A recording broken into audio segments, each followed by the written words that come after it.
The opinions expressed of this show are for entertainment purposes and should not be misconstrued or interpreted as fact. If you have a gambling problem, call 1-800-522-4700.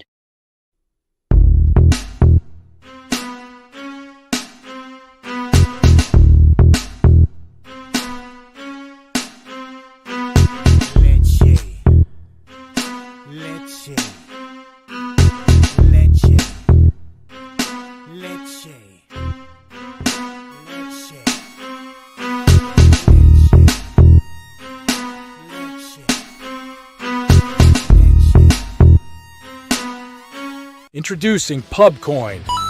Pubcoin is the rewards program for pub sports contributors. Regular chat contributors share their play of the day, POD, in the YouTube chat, including the phrase POD in their message. At the end of the week, the amount of units earned are converted into Pubcoins.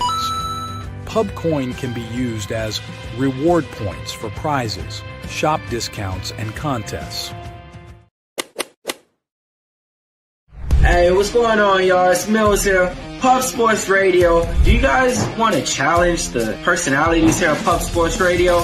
Do you guys think you're better than them at entering in your MMA predictions and picks? Would you want to get paid for it? $100? Here's how you do it, man. You sign up right here at the link below. It's just this easy. PubSportsRadio.com. Enter your email. Pick your weekly picks. That's it. Oh, and you get bonus points if you can predict how they're going to win in what round. Every single week, a new winner's getting crowned. So every Saturday on Pub Sports Radio. So come on and check us out. You can win $100 just for signing up. Only thing you need to do is see if you can beat us here at Pub Sports Radio by entering your UFC predictions and picks weekly.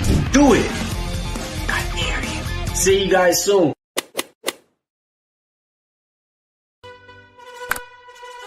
Your membership to Gold, you will be automatically entered in every horse race, every Wednesday and Friday. It is time to race horses. We are racing camels today. Shout out to the Gold members. We're racing in San Antonio immediately here. And we're off. 2 minutes, 74 canals on this racetrack. It's wide.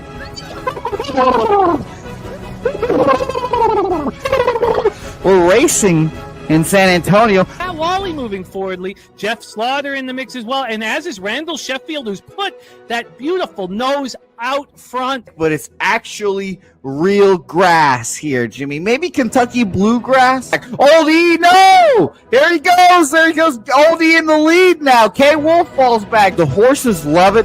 Sometimes they stop and eat it on the way to the finish line. That's why your horses start so far in the back. Here, oh, look at Nussflush Allen bursting out here. J-Dub in the mix. Rude Boy up here as well. Jimmy, take it away. There's Oldie. Oldie is moving to the front. We are past the halfway mark in our 2 mile. And there's Ricky Levy.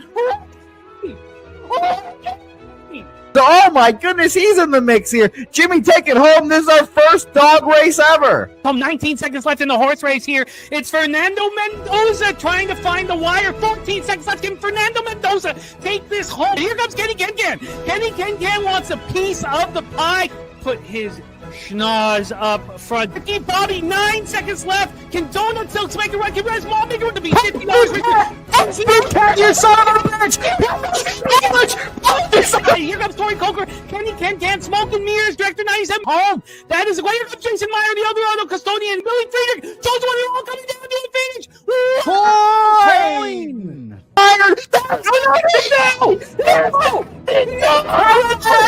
Nowhere! Oh no! Fanatical Jim!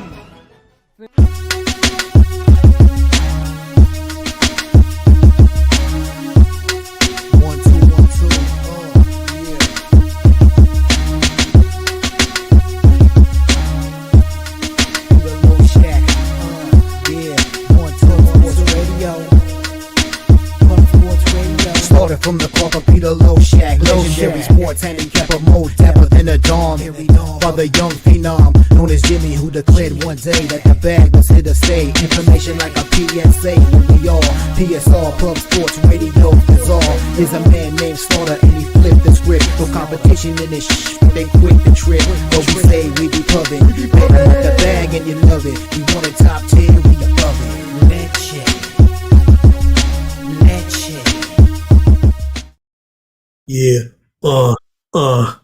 Man, great to be back once again. Tuesday. Welcome to Pub Sports Radio. He's Jimmy the Bag. I'm Peter Loshak. Great time of year, especially if you're seeing things that you're liking that are working out for you, which I think is the case with most of us here. Jimmy the Bag, NHL playoffs is going well for me. I know it is for you. Other people in the comments section, MLB, everything going okay. How you doing, Jim? I'm doing great. Swept the week last week. The 2 previous weeks, I'd swept Tuesday, Wednesday, Thursday, and didn't win on Friday. So got that done. If we want to talk about the winning shows compared to losing shows right now, I've never run better. I'm into now week 7, going into week 8 of this run since Pubapalooza, and I'm just thankful. I'm thankful that there's a group of 50 friends that I can meet up in San Antonio and be in the throes of a 6-week losing streak and get out of it and start winning. So you said it, baby. I'm thankful. Very, very thankful. Great cappers in chat. You're running hot. It feels like as a community, we are winning right now and running hot. It's not just it's a me thing. It's us thing. So I think I'm going to do really well in NHL today. Tomorrow, though, I'm glad those 2 games are today. The tomorrow NHL games, those are scary ones. If we had to cover those today, I'd not be happy. I wouldn't be thankful for that. Oh, I find no fear in those games whatsoever. Tomorrow, no? Okay. Dallas, Winnipeg, that's a scary game, no? Winnipeg will be very lucky if they win 1 game in this series. No shit. I expect the Stars to sweep them. Wow. All right, well, I got my answer. Now I'm not afraid of tomorrow. And what's the other one? The other one is is game 2 of Toronto, Florida's got. As high as I am on the Edmonton Oilers, I don't know if they can beat the Stars. Really? And so I mean, it's just going to be very, very fun capping those games. I'm looking forward to cap all those games. Shout out to all the cappers in the chat. Truth Teller ready to get to work. Billy Friedrich, Pig Milk play today is in. It's the St. Louis Cardinals at plus 100 and cashed another UFC play of the week. Billy Friedrich running so hot. Rez Mob ready to roll. Chappie Funk, MMA Mad Hatter. Swiggy has updated our Pub Sports Radio pool, and it's getting tight. I have all 20 players moving on to the second round. So, man, quietly, privately, I expect to win this thing. But I'm in 4th right now. Dodge 71 up front with 147 points. Dodge 71, our leader at the moment. So he lost Kaprizov, Suzuki, McKinnon, Kucherov, Gensel, Point, Makar, and Hedman. So I hope he enjoys it up there. It's not going to be there long. A Big Show in 2nd place right now. He lost Kaprizov, Kachuk, McKinnon, Hudson, Dougie Hamilton, Makar. I think not long for that. Garcia Gaming is a real competition for me. You know what Dennis wrote me? Dennis wrote me this right off of the after we drafted our picks. He said, "I'm going to be so pissed off when you beat me by 3 points after the Dallas Stars play the Leafs in the Stanley Cup final." He didn't say who would win, to say play the Leafs in the Stanley Cup final, just because I have a few more Dallas Stars players than he has. So Dennis Garcia ahead of me right now by a point, but he loses Suzuki, McKinnon, and he drafted Heiskanen, which surprised me. Didn't draft Thomas Harley. So I'm in there. I'm in 4th. There's Salty Pete in 5th, tied with Court, Ramon Scott, Abracat Dabber, Crystal Craig, Slatsy, Rushia, Peter Loshak, Mr. Gokster. Great group. Steve G, K Wolf. So a lot to be determined. I mean, if I'm just bullish on the Stars and the Oilers, but the Stars could be and Oilers could get eliminated in this round, and I would then not win the pool, not be in the money. So we'll see how it plays out. Thank you for the update, Swig. It's going to be fun to watch this. all play out. I'm excited. I'm pumped up about it here. Swiggy says he'll cross out the names of the eliminated players on the next update. I love that. Thank you, Swiggy, my man. So that's fun. I'm excited about the playoff pool. We got Spooner in the house. Ronnie Lofton, Mally Mal says rise and grind. Justin McKelvey, his action in stacks play day number 1. Carlos Correa over 1.5 bases and the Athletics over 9.5. Just my 2 cents ready to get to work. We got the Nuke Worker, Serious Business, Crystal Craig, AM coming off a winning day yesterday. I love to see it. Wine Time in the house. Wine Time. I read that he's coming off of a rough weekend in MLB because on this show, Peter, he's hitting at 62.3%, which is spectacular. I mean, outstanding, beyond comprehension. Shout out to Randall Sheffield. He's now a PSR Gold member. Randall Sheffield, our guy Randall Sheffield, OG, will be racing with us every Thursday and Friday. $50 a race. We got Viper, Big Daddy Boom, Yenny, Jason Meyer. Great group. Dougie Wise of Free Bands Playdays Warriors +4, first half -110.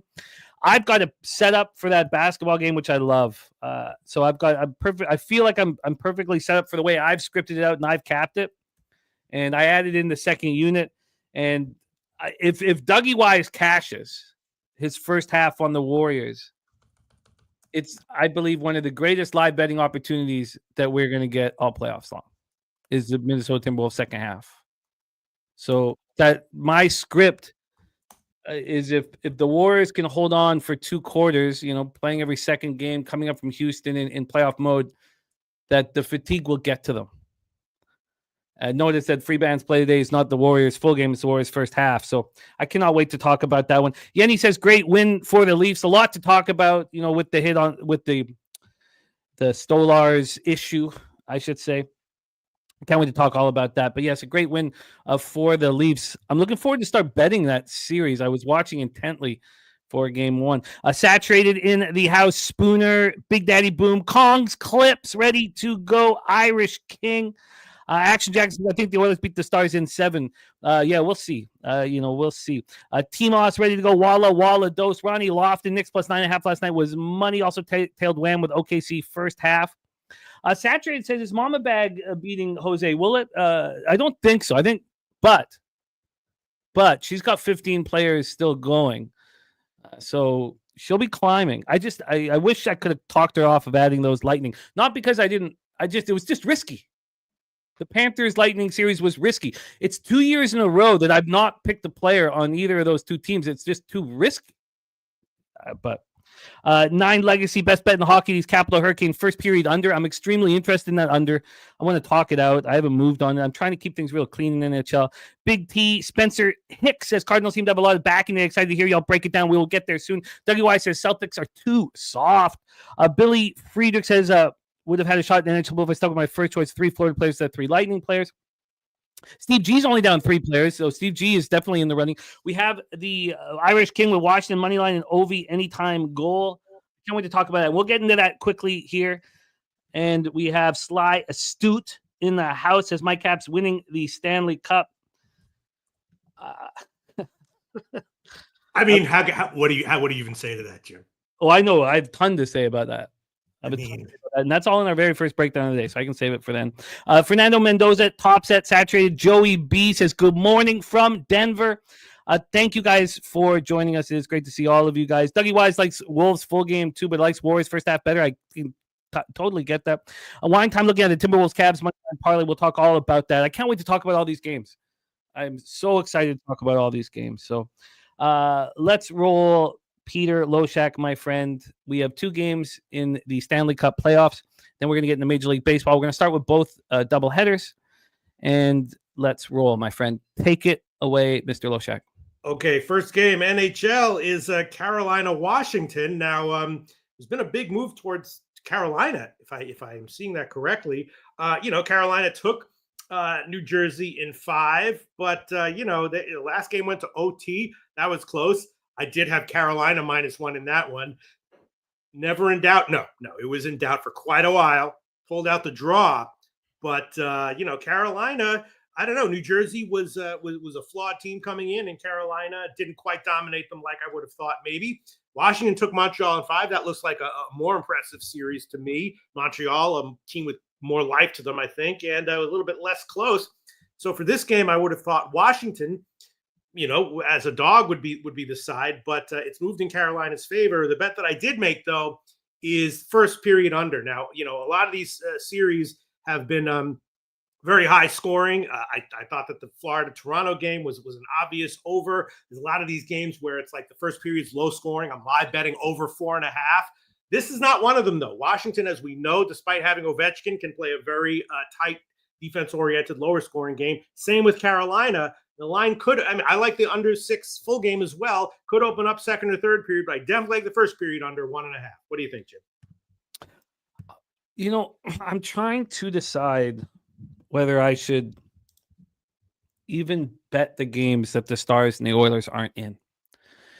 Honestly, if I keep it clean, super clean, and only bet those 2 games, it fits into my breakdown perfectly. And so I'm trying to decide if I can do that or not. Here we have, as Peter mentioned, a big move just in the last, hour. Huge move towards the Carolina Hurricanes. They opened up at minus 127. They got down to minus 119. That was at 9:45 this morning. Then we've had this huge move back to the Carolina Hurricanes, which I understand. And then on the total here for this one, we have the 5.5.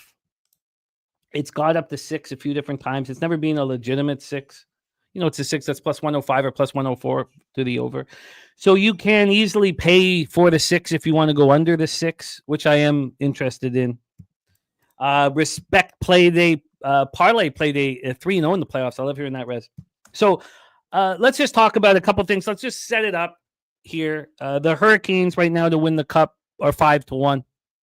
Capitals are tied for the longest shot on the board with the Winnipeg Jets at 11-1. And we will explain this here. Billy Friedrich says, I really do not understand this line for the game or the series. I've watched the Canes all season. This isn't their best team, and they're terrible on the road. I don't see them winning the series without home ice.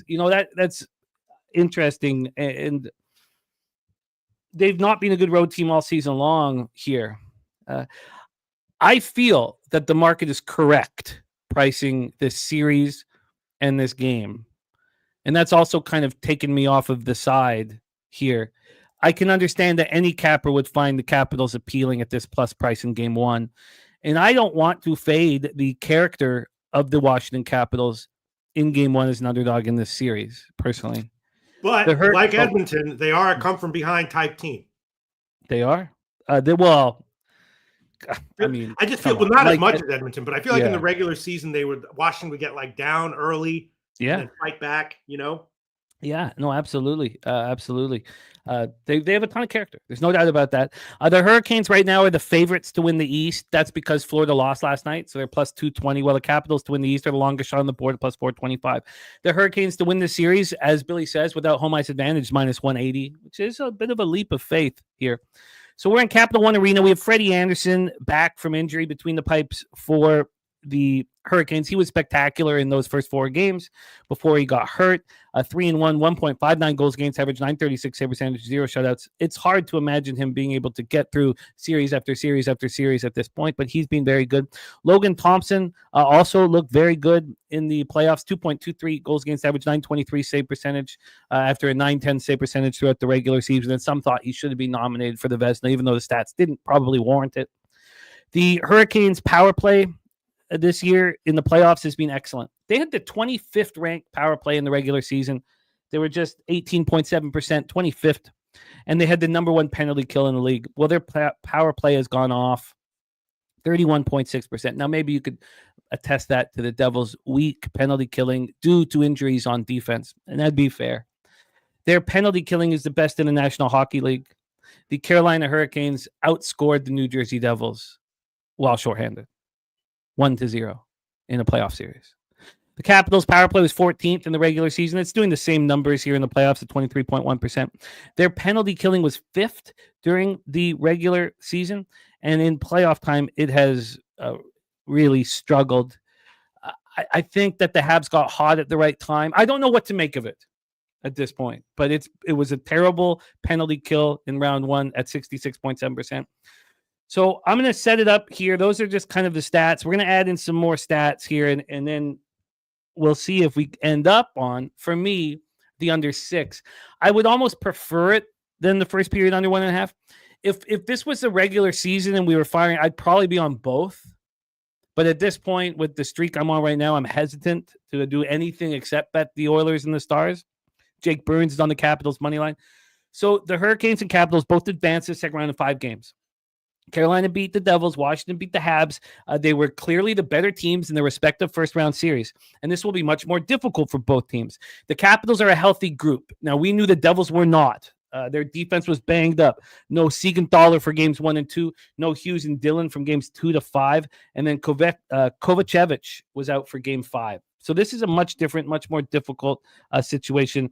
And I've got you, Resmob, I've got you copied and pasted here. Cavs, first quarter, -2.5 is your respect play of the day. Kong's Clips likes the Caps for the series. If this was down to -140 or -150 for the Hurricanes, I'd bet them to win the series. I won at -180. The Capitals in the first round were excellent, except on the penalty kill. Do we believe that's going to play out in the second round? It's an issue. Capitals were a +16 in high danger scoring chances in that first round. They had 40 chances. That's not the deal that they had 40 or even the +16. +16 is really nice. But the issue here, Peter, they allowed Montreal to have 24 high danger scoring chances in 5 games. That's the fewest of any team in the first round, which is making the unders appealing. Yeah. The Capitals Hurricanes played against each other in the playoffs in 2019. Carolina came back from 2-0 and 3-2 series deficits, and they came back from 2-0 down and 3-2 in Game 7 to win in double overtime. The Capitals have 5 players left from that series. Tom Wilson, who I believe in enormously, Alexander Ovechkin, and what do we need to say about him? Lars Eller, Nick Dowd, and John Carlson. The Hurricanes also have 5 players from that series: Aho, Svechnikov, Stahl, Martinuk, and Slavin. These players know each other. These teams know each other very, very well, which again keeps leading me towards the under. They split the regular season series with the home team winning all 4 games, which would possibly lead people to think that there's a lot of value on the Capitals money line, which I would understand if you do. Freddie Anderson and Kochekov each started 2 games against Washington. They had similar numbers. Anderson's was a little better than Kochekov. We think that Anderson's a better goaltender than Kochekov. Of course, Anderson was unable to finish the series against the Devils after getting hurt in Game 4. Logan Thompson started just 1 of Washington's 4 games against Carolina. He allowed 3 goals on 12 shots. April 2nd was pulled. I don't care really about what happened in the regular season between these 2 teams, although we know that they have a lot of history against each other. And, familiarity breeds contempt. We talk about that all the time. These are division rivals. They had a very tough playoff series, and I know it was a long time ago, but the 5 key players from each team remembers it well. Let's talk about what I was wrong about the Capitals, and that was Dylan Strome. I didn't know that he was capable of being a top center in the National Hockey League. I didn't think he was. He led Washington with 9 points in the first round, scored 82 points in the regular season. Ovi's advanced analytics are unbelievable. In all of the shot performance analytics, he's in the 99th. The weakest he is the 96th percentile. Other than that, he's on the 99th percentile. He's absolutely phenomenal. He's playing so well. He led the Capitals with 19 shots on goal. They are rolling. They got Alexei Protas back, who I think will be a big help to them. Aho scored the double overtime goal in Game 5 against the Devils. He scored the tying goal on the power play to make it 4-4. Svechnikov looked excellent. Kochekov looked terrible. Aho, 8 points in the series. He was playing 22 minutes, 19 seconds a game. I said a lot of negative things about Aho during the regular season, but he stepped up. Aho is the Hurricanes Whalers all-time leader in playoff goals, assists, points, and there is a reason why the Hurricanes are big favorites. And let me just explain this here. And Pete, I don't want to be talking for too long. Is there anything you want to jump in before I hammer why I believe the Hurricanes are such big favorites? I would like to hear that because I don't quite understand it. I'm just surprised by the total because it's gotten bet up, and like Caesars has +105 for the first period. I'm seeing here FanDuel no score in the first period +410. I just don't understand it. Well, I mean, our friend Razor Sharp Picks cashed the over in all of the wild Vegas first period overs. I mean, the first period overs have just been cashing and cashing and cashing. Yeah, to Spenny penny bombs. My dude, Spenny's got both teams to score in the first period of plus 165. So we talked about the Hurricanes being 15 for 15 on the penalty kill. They were the league leaders in the penalty kill during the regular season, 83.6%. They looked phenomenal there. They just looked incredible. The Hurricanes had 19 power plays in the first round. They were third during the regular season with 246 power plays. They draw penalties. And the Capitals did not look good on the penalty kill in the first round. We'll have to see how that plays out. Hurricanes lead the league in offensive zone time percentage at all strengths during the postseason. Now, you could say, well, the Devils had injuries on defense and weren't that good of a hockey team. That'd be fair. And that's not what I believe is not just based on the Devils being a weak first round, having a weak first round opponent dealing with injuries. Because Carolina led the league in offensive zone time percentage during the regular season. 47.2. This is what they do. Now, the Capitals in offensive zone time during the regular season were below league average at 40.7%. This is a problem. This is the reason why the Hurricanes are such big favorites. Washington ranked 9th out of 16 teams in the offensive zone time and percentage during the postseason against a pretty weak opponent that will get better as time goes on, the Habs, of course. Carolina led the NHL in 5-on-5 shot attempts.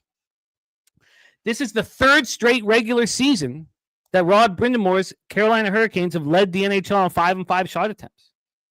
Now they're tied for 4th in the postseason right now, but Washington's tied it for 12th. So where do the Capitals succeed? It's their shooting percentage. And led by Ovechkin and others, it's their shooting percentage. Listen to this. Listen to this stat, Peter. This stat will blow your mind. It blew my mind. During the regular season, the Carolina Hurricanes were on 5-on-5 shot attempt differential. 5-on-5 shot attempt differential. They led the NHL at plus 1,341. 1,341 shot attempts on 5-on-5. In second, the Florida Panthers at 785. Yeah. Wow. The Carolina Hurricanes were by far the best 5-on-5 team in the National Hockey League with the best penalty killing in the National Hockey League. And now all of a sudden their power play is heated up. So I completely understand why the Hurricanes are this big of a favorite. The only reason why I was hoping that they weren't that big of a favorite was so that I could bet them. I don't think I can bet them at minus 180, and I don't want to test the Capitals' character because we know they have that. There's no question they have that. They are more than the sum of their parts. So anybody sitting here saying, I want the Capitals at plus money in game 1 of the series, I completely understand. And then the question I have is, if I think that the Capitals penalty killing will be much improved in this series, and I know that the Capitals power play, especially with Ovi, is a spot where they get a lot of momentum, then I don't know if I can bet the under 6. And if I wasn't so confident, and I mean so confident in the Oilers and Stars, then I would be on it. So at this point, even after talking it all out, I don't know if I want the under 6 or the first period under 1.5. If all that's important to me right now is to make money, then why wouldn't I wait to see what happens in game 1 and attack a situational spot in game 2? I want the under 6, though, Pete. I want the under 6. I don't know if I get there. All right. Well, yeah, if all that was important to me was making money, I wouldn't do it either. But I'm going to do it because there's other things that are more important than money, Jim. That's having action. Yeah, under 1.5 plus 105. I don't know why Caesars is so off market here. Pinnacle, everywhere else is like minus 104. All right, first period under. I would love to take the first period 0-0 at plus 410 or like under 1. That's what I should do. Under 1 at plus 259. But whatever. I'll just take the 1.5 plus 105. Make that official. First Something period under 1.5 at plus 105. So when it comes down to it, I may move on the under 6. I have now made all of my bets on the Stars and the Oilers 1.5 units. I don't usually do this. In fact, when it comes to this point in the year, I usually let my futures do the talking, which are the Stars and the Oilers. And then I usually am thinking about when am I going to hedge? I'm not thinking any of that stuff. I want more money. I want more, and I'm going to try to get more. So I'm going to continue thinking about the under 6. And if the Capitals win game 1, I will make a bet on the Hurricanes to win the series. That's about it. That's about the plan. Now, if the Capitals win game 1 and they score on the power play, I may, if the Hurricanes penalty kill if I don't feel like it's going to be dominate in this series, and I might not move on it again, we'll talk about it together. I'm not, if the Capitals win game 1, I'm not going to bet the Hurricanes to win the series tonight. I guess that's what I'm trying to say. So there you go. And Lucas Ryan says, I agree with you. Save the units for your major edge in the other series. That's what, I really, really think this makes sense. I've never had a playoff where I feel the way I feel about these two hockey teams, and we're going to get into one of them right now. So maybe I didn't help you guys, and I apologize if I didn't, but I really cared about the breakdown and studied it and worked on it and tried to put something on a pedestal or a platform for me to bet, and I don't know if I can get there. So there you go. Pete, let's roll into game 2. All right. Well, the next one, Edmonton and Vegas. And wow, that was really freaking impressive, that series against LA, because LA, of course, big home advantage, right? They were, as we talked, I was like, this is a team that's kind of deep. They can score. And Edmonton lost the first 2 games, and then they just came back and rolled. So is there some kind of letdown here, or are they now in just beast mode?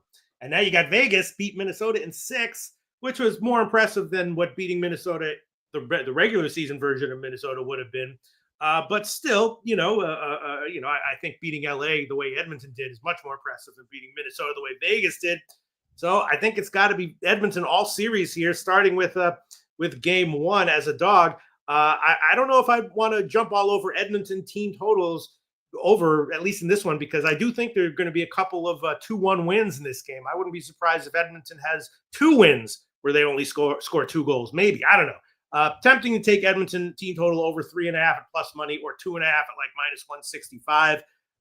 But it's got to be Edmonton or nothing on the side. What do you think, Jim? AM is on Vegas money line. Irish King is in Vegas in 6. Irish King was heavy on the Kings against the Oilers, and fading them again. And it's part of the fun.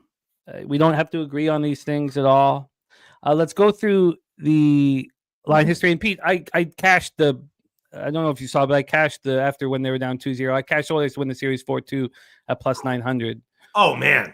And I lost the 450 I put on them to win 4-3. Okay. But I'm going to make pretty much the same amount on that bet as I make if the Oilers win the cup. I made the same amount just there, right there. I mean, what are they just to win this series? What are they, a fucking dog? What are they? I'm going to go over all of these numbers here. The Oilers to win the cup now are plus 450. The Knights are plus 750. The Oilers to win the West are the second favorite behind the Stars right now at plus 250. And the Knights are just 10 cents more expensive at 260. This series is the Oilers at minus 105 and the Knights minus 115. That's the situation here. It's very, very tight, although I don't see it like that at all.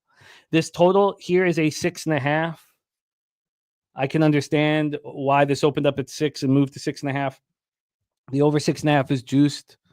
I don't want that to get in the way of anything, but I've been trying to, figure out how I'm going to do this, and the problem with these high totals is I can't get the 3 at a cheap price. And that's a problem for me.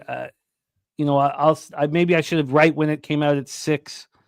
I can't take the team total over 3.5. I need the double up to be a team total over 3. It works perfectly. There's games that your team will win 3-1, like the Oilers did in Series 1. And so that's my double up is the 3. And you know what? The 3's at a fine price. I don't know why it's at a fine price. I mean, they're not favorites. I probably won't be able to bet it at home. but I could bet it here. AM says McDavid in game 1, 2-8 in the playoffs. Yeah, again, look at this. Picks from Dave. Look at this. 10 Pub Sports Radio gifted memberships from our friend Picks from Dave. We haven't seen it in a long time. Too long. Picks from Dave, thank you so much. That is incredibly cool. Thank you, my friend. 10 Pub Sports Radio memberships from our friend Picks from Dave. This Oilers team is really enjoyable. They have questionable goaltending, which makes it so wild. So wild. And Calvin Pickard, I did a long rabbit hole through his career. 33-year-old Calvin Pickard. Thank you, Dave, my man. 33-year-old Calvin Pickard. One season, he's played 50 games in regular season. It was the 2017 Colorado Avalanche. I took a deep dive on that Avalanche team. McKinnon was just 21 years old. Jerome McGinley played on that Avalanche team. It was a bad team. They got beaten up. They got lost a lot of games. Calvin Pickard was a second-round pick long ago. Was a highly thought of goaltender. It just took a long time to get going, and this is a pretty exciting opportunity for him. This year in the regular season, he was pretty good, pretty solid for a backup. 2.71 goals against average, 900 save percentage. In the playoffs right now, he was 4-0 with a 2.93 goals against average, 893 save percentage. Aiden Hill looked questionable in the playoffs. 2.83 goals against average, 880 save percentage. Coming into the series, I would have said, well, Aiden Hill and that Vegas have this huge, advantage in goal. I don't know. They have maybe a slight advantage in goal. Slight advantage in goal. Let's go through the side here. We talked about the total moving up, but on the money line here, I now have beaten the line by a little bit. After I first bet it went against me. I have plus 121. Bet it yesterday. Now we're at plus 119, which is good. I watched it get up to plus 124, which made me nervous, but I'm fine. I don't care, honestly. The Oilers' power play this year in the regular season was not good. Why? I couldn't understand it. Now their power play in the playoffs is at 38.5%. For my money, this is the most dangerous power play I've ever seen in my life. With Draisaitl on that left side, ready to snipe. You have McDavid and Nugent Hopkins, who are only looking to set that up. And they're just such phenomenal playmakers. Their penalty killing was terrible. Now, I know that the Kings' power play was electric after they brought in Kuzmenko, but before that, it was a struggling power play. This Vegas power play is the second best power play throughout the season, this year, they were just phenomenal all year. 28.3%, second overall. And their penalty killing was a problem all season long. And it's going to be a problem here. It's just, a problem here. Shout out to Markel. It's his birthday. Markel, our guy, OG Lowbagger. We need a birthday pick for Markel. And let me give this to Markel. Now, Markel, the birthday pick is going to take a while to cash. But take the Oilers to win the series over the Vegas Golden Knights. So I think that the reason why these 6.5s are always going to be juiced to the over is because of the weak penalty killing for each team and the phenomenal power plays. So let's quickly do a setup here. Knights, Oilers play against each other in Stanley Cup playoffs for the second time in 3 years. We saw them meet 2 seasons ago, and it was a young Oilers team that was not battle-hardened. They're a completely different team now. Everybody knows that. Vegas knows that. Cassidy knows that. Eichel knows that. And they lost. I love that. I love that they lost in 6 games to Vegas. I love that Vegas did that to them at home in Game 6. It's perfect. I love that the Oilers watched the Panthers win the Stanley Cup last year. All of these things are the most important boxes I need ticked. Vegas, won in a 6-game series against the Wild. Final 3 games, 2 of them were in overtime. They deserve to win. They outplayed them. This season, these teams played twice. They split. Each team won 2 games in regulation. Barbashev had 5 points. Hannafin, 2 goals, 2 assists. Eichel had a goal and 3 assists. They all had 4 points against the Oilers. Draisaitl led the Oilers against the Knights. The interesting thing was McDavid only had 1 assist against the Knights. Pretty interesting that happened, that he just wasn't able to go. And Eichel has sort of had McDavid's number. Again, I want the Oilers in these situations. You have to go through the teams that took you out. That's how champions are made, and I like this. So we know what we're going to see. While Bill Karlsson's now going to start with Eichel and Stone, and we're going to see if Knobloch is going to stay with McDavid and Draisaitl on the same line. Knobloch says it's just easier that way for him because he can give them all the ice time in every important situation. So at least in game one, we can expect McDavid and Draisaitl to go up against Eichel, Stone, and Karlsson. And 2 years ago, Eichel won this battle. McDavid had 11 points in the first round, tied for second behind Rantanen. Draisaitl had 10. They combined for 21 points. Hertl and Eichel combined for 10 points.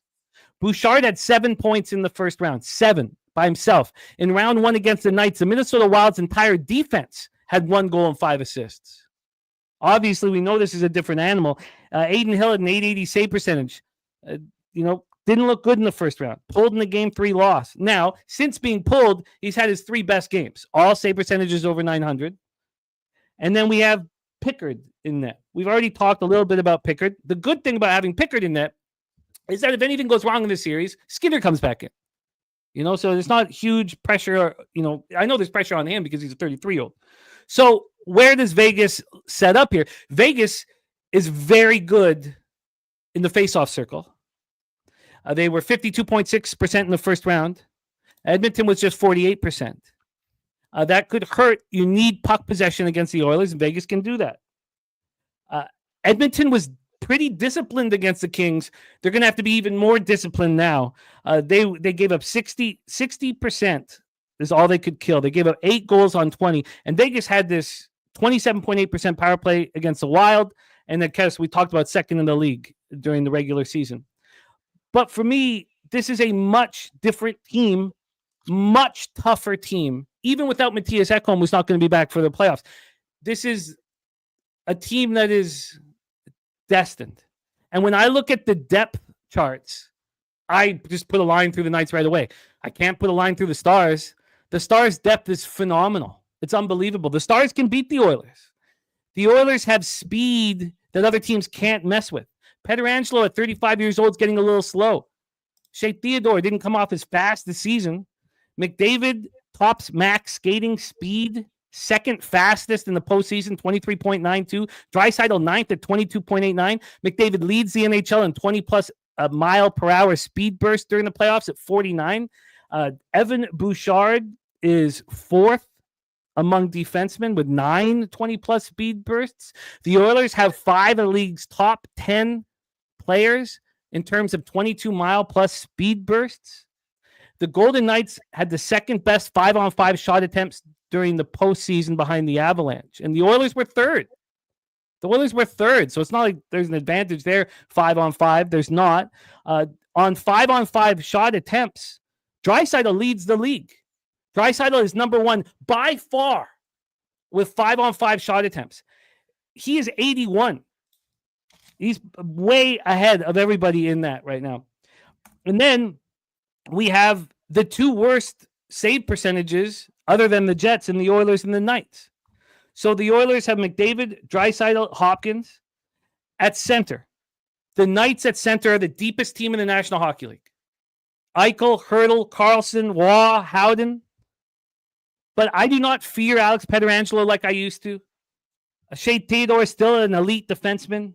This is the matchup I wanted. I want the Oilers to have to beat the Knights on their way to the Cup, and I think Colorado would have been a much tougher test.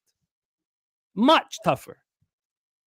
So I'm on the Oilers in game 1, and I already bet that, and I'm going to bet that team total over 3 right now. I don't know why I was concerned about the cost here. I think it's fine. It's a fine way to double down on all these games. Now, the 1.5 units I have on the Oilers money line, I'm only going to put a unit on these team totals.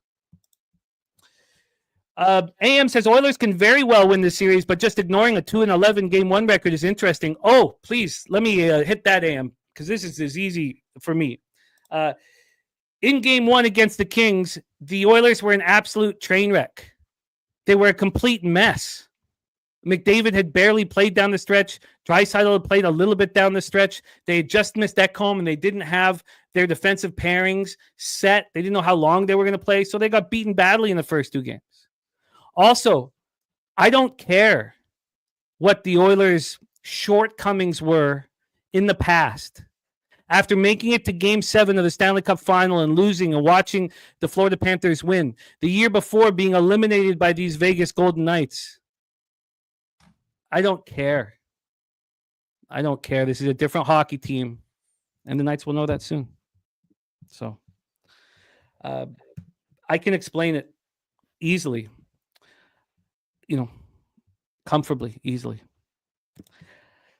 I can't wait. We're going to get into Major League Baseball now, Pete, but touch on your plan after that long diatribe, and I apologize for how long it was. Well, yeah. I mean, I'm not going to overthink it. I'm going to take the over.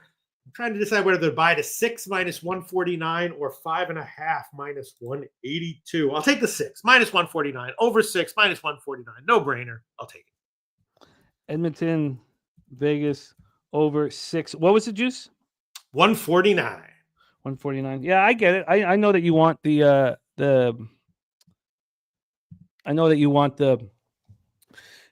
push available, and that's worth the cost. Sure. Jake Burns says, is the Oilers the best bet on the board for you? The Oilers to win the series is the best bet on the board for me. I mean, they could win Game 1, they could lose Game 1. This is not a team that needs to win Game 1 of the series to win this series. So if that was part of the reason why I'm not already on the team total over 3. I don't know. Look, if Vegas wins Game 1, my bullishness goes nowhere. In fact, all the pressure is sort of off the futures for me now because I cashed that 4-2. That I will see it as another money-making opportunity.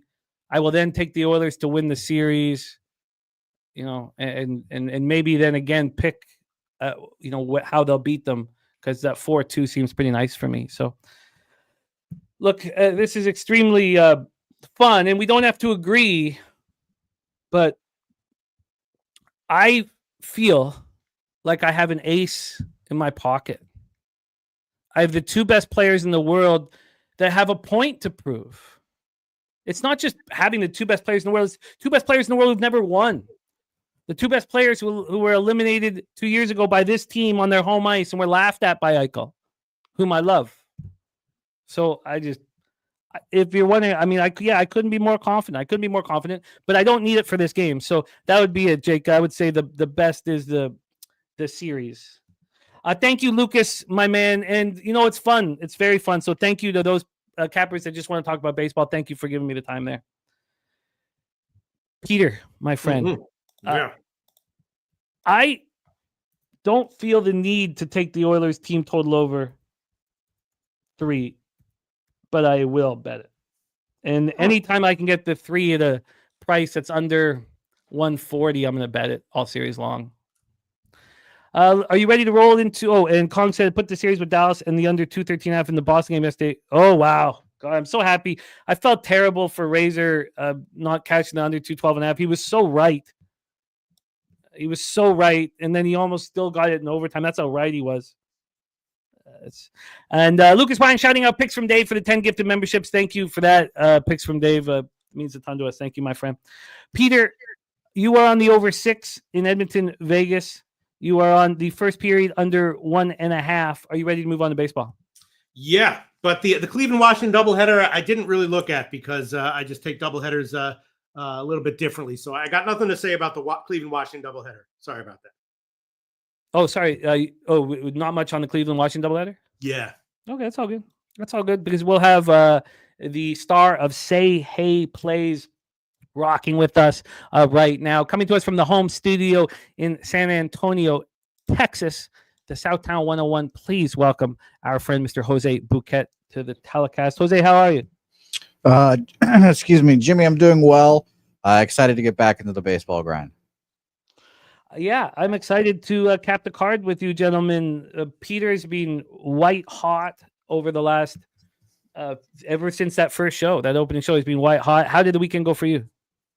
I pretty much broke even. It was a good Sunday Night Baseball live stream.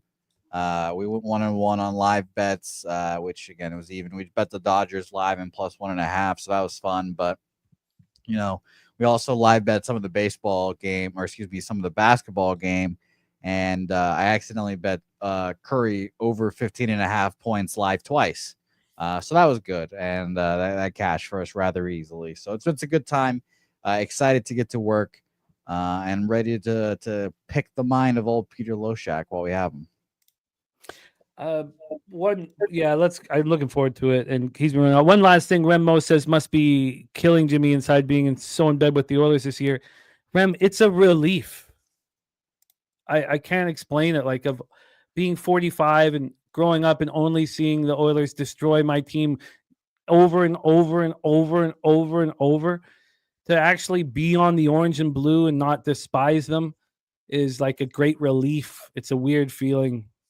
I hope it doesn't last forever, but it's here now. Let's get to work, fellas. I'm looking forward to cap this card with you. Again, we'll be going with Jose first and then Peter next as we've been through. And then Peter will cap this entire baseball card, and then it'll be Jose and I for NBA. We will bid Peter adieu after Major League Baseball. Doubleheader game 1, we have the Cleveland Guardians 20-14, 9-9 on the road at the Washington Nationals, 16-19, 9-7 at home. We're at Nationals Park in Washington, D.C. 73 Fahrenheit, feels like 70, and 8.9 miles per hour to right field, dies down to 8 miles per hour. Line history-wise, Jose will go over the cash flow, but line history-wise, we have the Washington Nationals at +107. They opened up at +103. This has moved a little bit. It got up to +116, at 4 in the morning. Many times it would go all the way back down to +105 and then bounce back up. We were just seeing it constantly. This got down to -102, though, for a cup of coffee. Now we're at +107. We've already heard from our guy TJ, who's having a great season as always. Moving on the Nationals in game 1.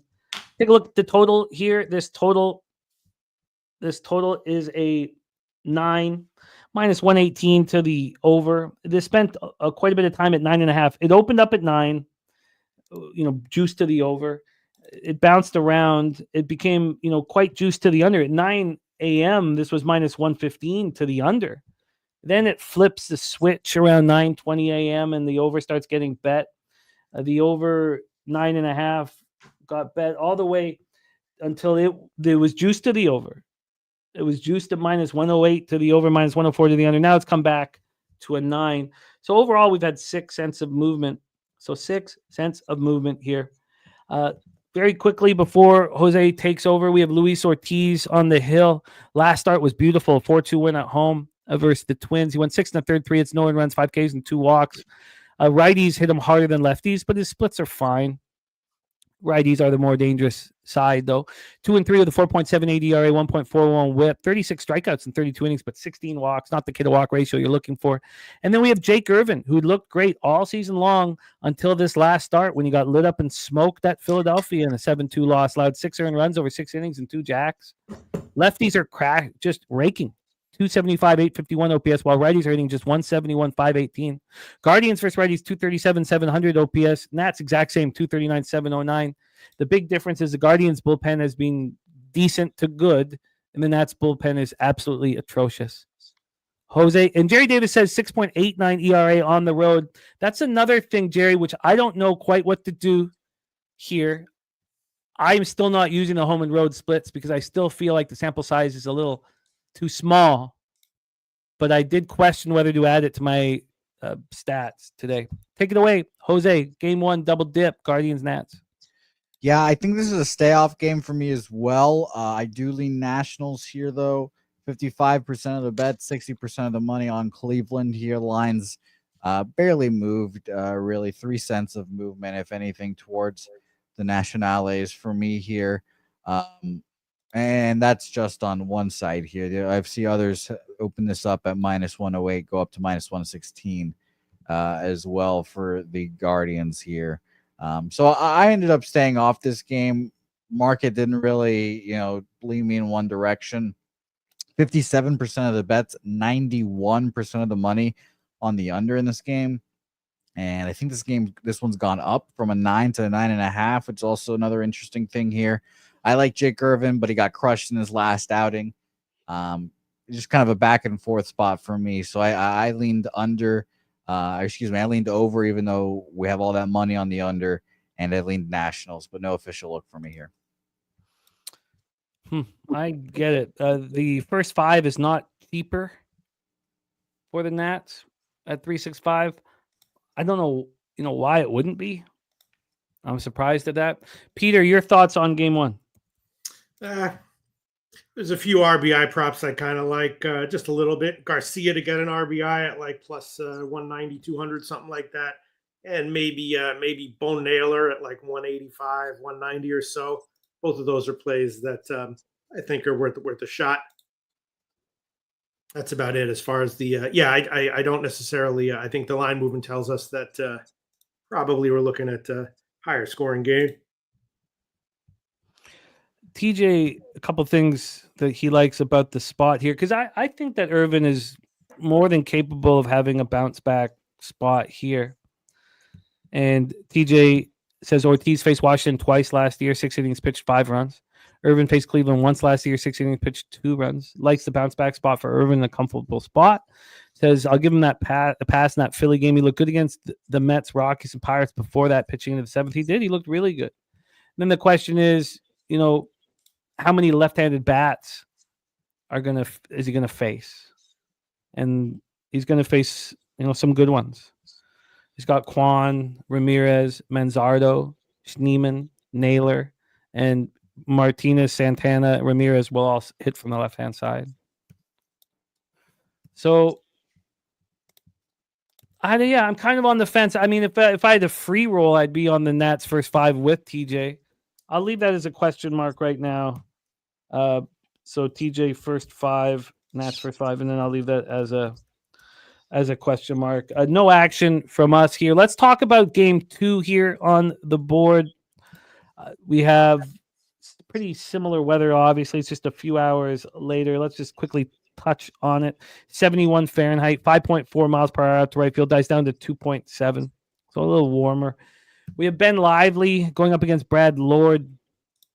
Ben Lively, 1-2, 3.72 ERA, 1.27 whip, 25 Ks and 36 in the third with 11 walks, 5 jacks allowed. His last start was good, and I've been waiting for it. I'm probably higher on Ben Lively than I should be. 5 2/3, 5 hits, no earned runs. We have AM taking the under in both of these spots. Interesting. 4-3 extra inning win at home versus the Twins, and he looked good, Ben Lively. Lefties are hitting him hard, and the Nats can throw almost all lefties at you if they want. So Abrams, Wood, Garcia, Nathaniel Lowe. I believe that's not the Lau. Maybe that is the Lau. No, that's the Lowe. Nathaniel Lowe. Josh Bell and Keibert Ruiz and Jose Tena will all hit from the left-hand side. So then could be Cruz and Young is the only righties in this lineup. So he could get touched, but he gets righties out. Brad Lord right now is getting destroyed by righties. 409, 992 OPS, but that's not really who you fear when you face the Cleveland Guardians. Lord coming off a nice start, 4-2 win at the Phillies. Feels like he's coming together, a young pitcher starting to figure it out. His K to walk ratio is not where you want, but he's only allowed 1 home run over 22 and a third. We already went through the split, versus righties and the bullpen. It doesn't change from game 1. Take it away for us, Jose Bouquet. Any interest in game 2? No, but I do. Brad Lord is not a guy I want to back. Jake Irvin is a pitcher I like more. So I do like Cleveland in game 2 if I had to make a bet, but no action here so far for me. Let me double check here. They've got no cash information either yet on wager. So no, nothing here for me, basically. Yeah, Brad Lord's a journeyman. I mean, I can understand any the concern that you have. He's been in this Nationals with this franchise since he was drafted, so they seem to know him pretty well. He's never really done anything except as a 24-year-old in AA in 2024. It's the only really good season he's had.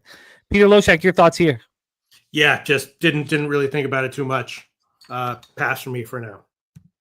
All right, let's roll into. So that's the doubleheader out of the way. Let's start rolling through. We got Perky in the house, Cleveland game 1 and game 2. Jerry Davis says depends on the bullpen usage by the Nats in game 1. We have Cuban Connect in the house as well. Mariners money line, Pacers first half team total over 53. Marlins team total over 3.5. Mets full game. Is that?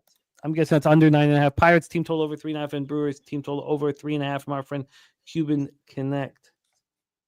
Let's take it away. My favorite submission says you guys straight up taking these thumbnails from Mayo Media Network. That's funny. I obviously I have not watched Mayo Media Network, but I worked on a producer at Mayo Media on a show about 3 or 4 years ago, and he saw the thumbnails that Jose was doing. We had the Three Amigos thumbnail, and then within 2 weeks it was on Mayo Media. It's funny. I don't know who they are either. But yeah, no, it's all good. My favorite submission. You can, I mean, whatever makes your day easier. Let's go. LA Dodgers, Miami Marlins. We're Lone Depot Park in Miami, Florida. Tony Gonsolin. It's one start.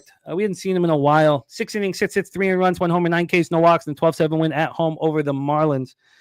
Cal Quantrill. 2-3, 8.10 ERA, 1.80 WHIP, 26 2/3, 16 Ks, 10 walks, 5 homers. But my favorite submission, I'm on Twitter at Jimmy the Bag. So if you'd like, I will show you this is from 2-3 years ago. I'll show you our Three Amigos picture, and then I'll show you the one on Mayo Media that was done about a month later. I'll also, if we're talking privately, tell you the producer who did it. So if you want, I can, if you prefer, it's up to you. I don't care that much. But if you want, I can also prove it. Cal Quantrill from Port Dope, Ontario. Last start, 3 2/3, 6 hits, 4 runs, 1 homer, 3 Ks, 1 walk in a 12-7 loss at the Dodgers. Port Dope's Cal Quantrill has not looked good. Righties are destroying him. 436 with a 1.149 OPS. Dodgers versus righties 264 with an 807 OPS. Marlins versus righties 244, 697 OPS. Dodgers bullpen has been good, 3.59 ERA, 1.23 WHIP, while the Marlins bullpen 4.82 ERA, 1.53 WHIP. Let's get into the line history here for this one.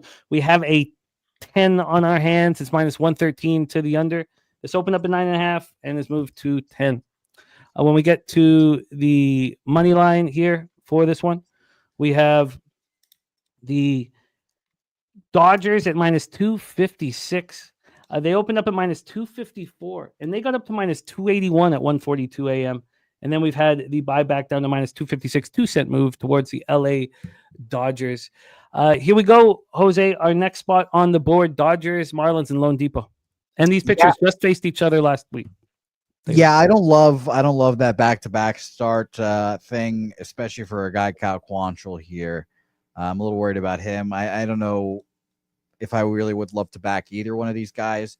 Opened up at minus 253, has gone down to 246, and the total as well has gone up. I'm even seeing some 10s. Penny has a 10 right now. I'd lean over here as well. Again, familiarity, people seeing each other again here. 69% of the bets, 58% of the money on the under in this game, 72% of the bets, and 71% of the money on the Dodgers. It could only be over for me. Again, seeing these guys in such a short amount of time just doesn't seem like a good spot for an under. Yeah, I get it. There are, I can't speak for Gonsolin as much as Quantrill, but I don't think Quantrill gets destroyed seeing a lineup a second time, even though he's got terrible numbers. He is a vet with some bags, something in the bag of tricks. Peter Loshak, your thoughts on Dodgers Marlins? Well, yeah, there's a bunch of stuff that I kind of like here. I think that Kim RBI number is okay. I took that one at plus 208. And let me see, what do I have here? Yeah, I took running the first. Yes, took a little bit of that. I think that the Dodgers first 5 minus a half. I didn't bet that, but it's justifiable. And the first 5 over 5 at minus 130. I took a little bit of that as well. And I don't understand why Quantrill's props were so low. I took over 4.5 hits with him, minus 160. And his earned run prop was a little bit weird too. Didn't quite get it. I also like the strikeout prop though, over 4.5 minus 129. Kind of a weird bunch of prop lines for Quantrill. The first ones I saw, they all seemed a little bit low. Maybe they're expecting him to have a shorter than expected outing here. Yeah, that could be possible as well here. Could be possible as well. I don't feel like this is as easy as the over looks, but now his strikeouts crashed. Now they're 3.5. Wow. Oh no, sorry, that's Quantrill. Sorry, I mean that's Gonsolin. Wait, I'm looking at these. Go ahead. Yeah, no, it hasn't crashed. It's the same number. Yeah, that's right. TJ saying, were you saying over for K's for Quantrill? No, you were saying over hits and earned runs for Quantrill. Yes, yeah. Sorry. Over for Gonsolin, and Quantrill, I was leaning under. Sorry about that. Yeah. And TJ just bet the under 4.5 over at DraftKings. 16 Ks on 26 2/3. He had 3 Ks over 3 2/3 against him in that last start, that 12-7 loss at the Dodgers. And again, it's the righties who have been annihilating him. 436 with a 1.149 OPS. And we have Mookie, Theo, Will Smith. I mean, it's not the most dangerous group of righties that I've ever seen. Let's roll on. That is Dodgers Marlins here. We roll on 6:45 p.m. Eastern. Texas Rangers 17-18, 5-10 on the road at the Boston Red Sox. 18-18, 9-8 at home. We're at Fenway Park here, and TJ saying Teoscar won't be in this one. Anyway, I'll make Kim RBI plus 208 official. Okay. Kim RBI at plus 208 for Peter.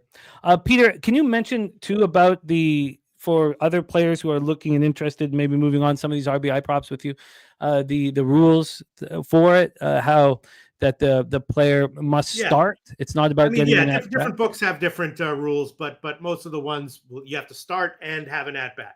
So like if somehow you start and get injured in the outfield and don't bat, then it's void. And if you don't start, then it's void.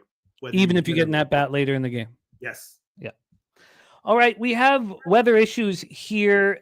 This is in red. So is the Yankees game. There's a thought that maybe neither of them get played here. Eovaldi versus Lucas Giolito. Let's talk about the weather here to get started. We have light rain, drizzle, light. It's supposed to rain throughout. So I don't know how much time we should really put into it. 64 Fahrenheit, 8.9 miles per hour to left field pole.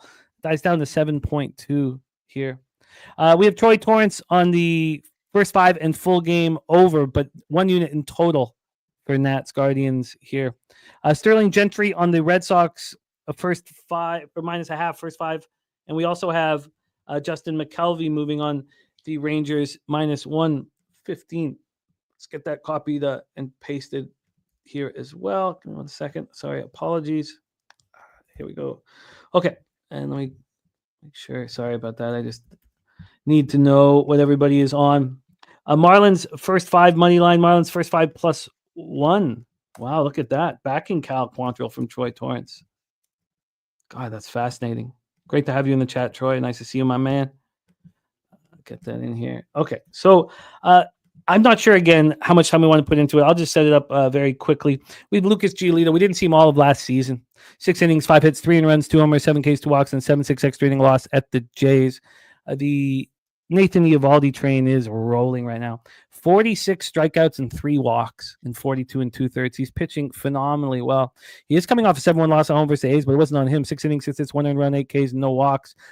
Lefties are hitting him slightly. Righties aren't even touching him. 174, 390 OPS.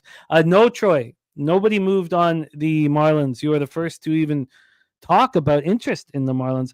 Philip Cantlon is on Boston says, oh, he's in Boston. It's not too bad right now. Okay, thank you, Phil. Yeah, because it says light rain throughout. Thank you. We got boots on the ground from Phil. Chosen one is on the Rangers money line here. Get that copied and pasted. Giolito looked okay in that first start. 6 innings, 5 hits, 3 runs, 2 homers, 7 Ks, 2 walks, and 7.6 extra inning loss at the Jays. The Jays are not hitting righties at all, so it's not too big of a deal. But he looked fine. It was a quality start from Giolito. This one, if it goes, would be quite a bit tougher. The Red Sox are hitting righties hard, 255, 757 OPS. Rangers just 228, 650, and both bullpens are mediocre at best. Jose, take it away, my friend. Yeah, I think this is an Eovaldi spot, and I think the Red Sox are a bet against here personally. The Red Sox so far this year have been brutally average, as they have been for the last 3 years. They just keep going to 500. The bullpen last few days, not even the whole bullpen, just 2 guys really have just been having bad days. But I think that Nathan Eovaldi has a good start here, pitches well. The only thing I was worried about here was weather-wise, if this game would go. But we're hearing good news about that, so that's nice. 56% of the bets, 87% of the money on the Texas Rangers here, 67% of the bets, 68% of the money on the under. I know Giolito had a good start last time out, kind of got it ruined by 2 6-inning home runs. But that was an easy start for him to go in there. I'm just a little worried about today. And obviously, if you're living under a rock, the Rangers fired their offensive coordinators that they're calling it. So the Rangers, I expect to have a little bit of a bump in offense here.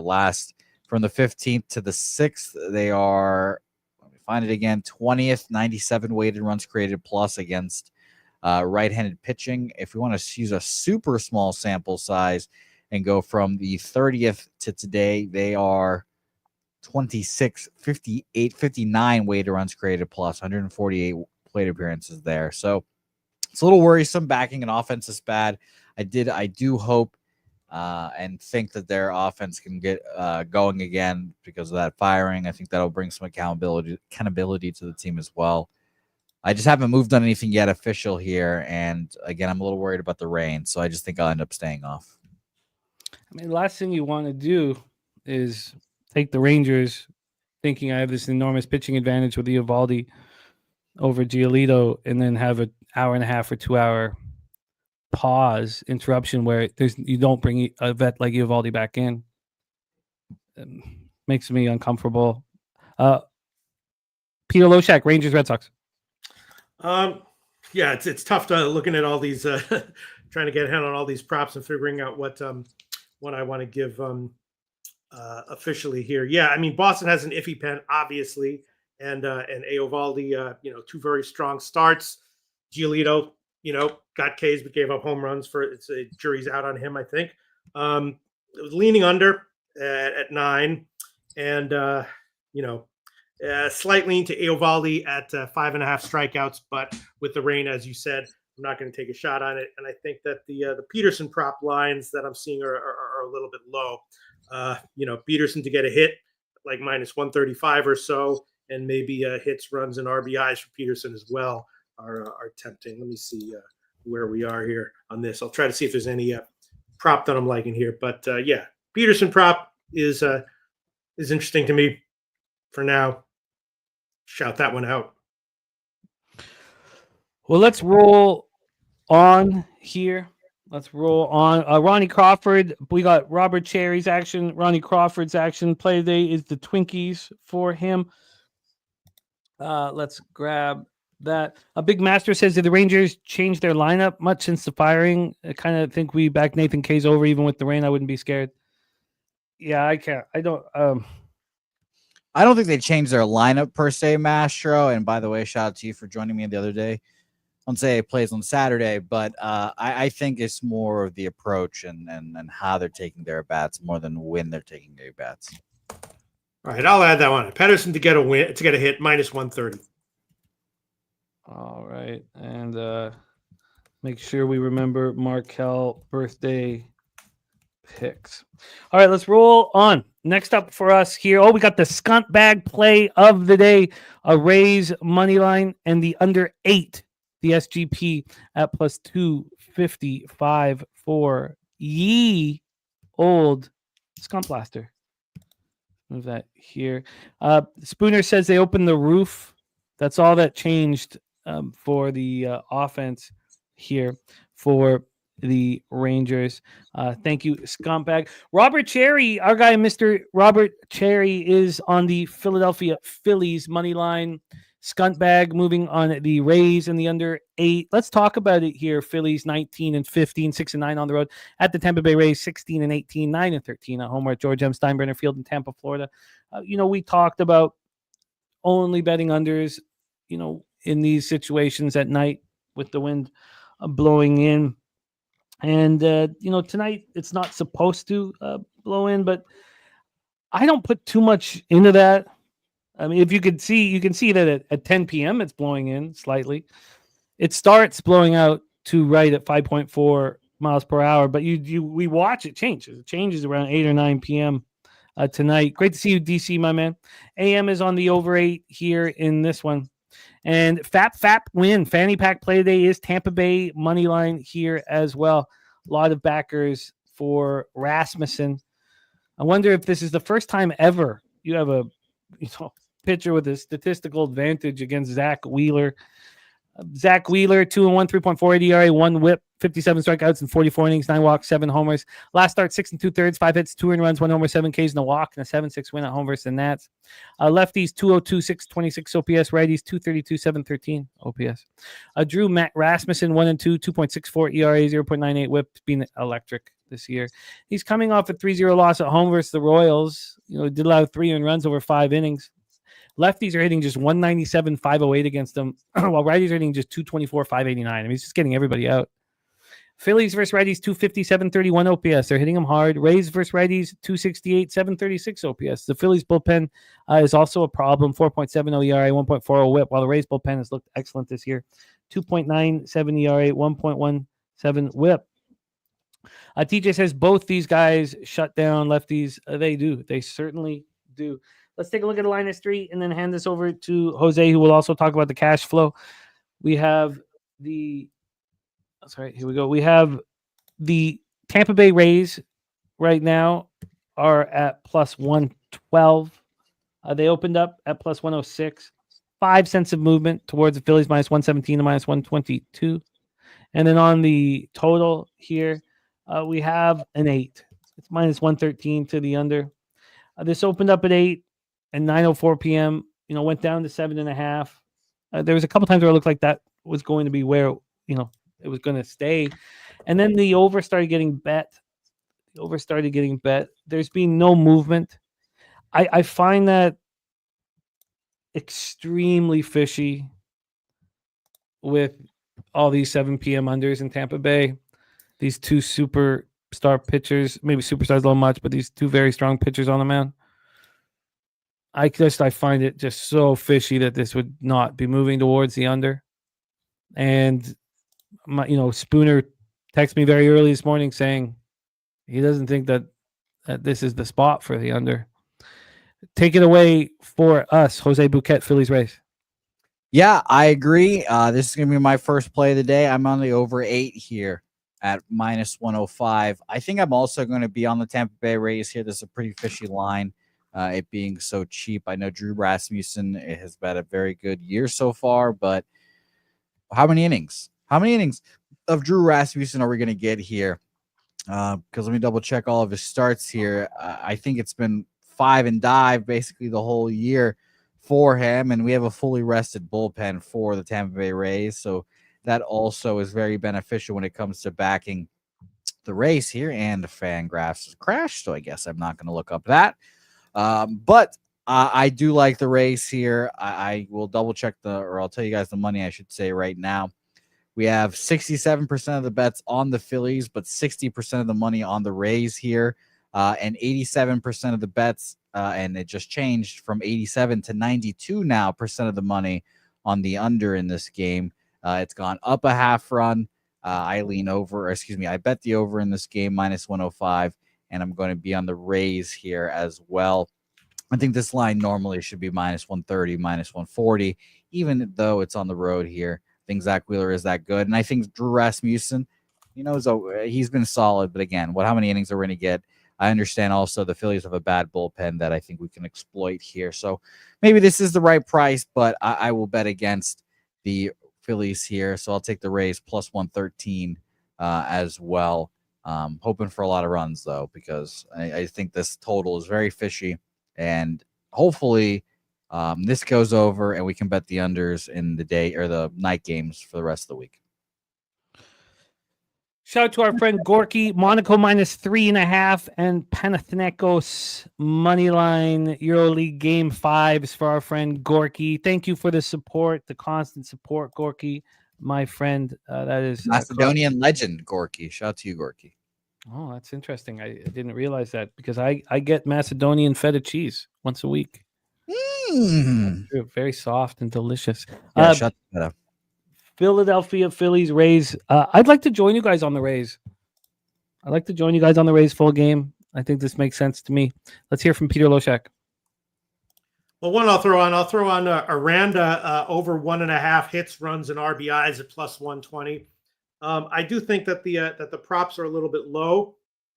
Wheeler over 4.5 hits and Rasmussen over 4.5 hits. I bet both of those. I did take another shot with Wheeler under 18.5 outs, even though last week I bet that and gave it and got burned by it. But like that one again.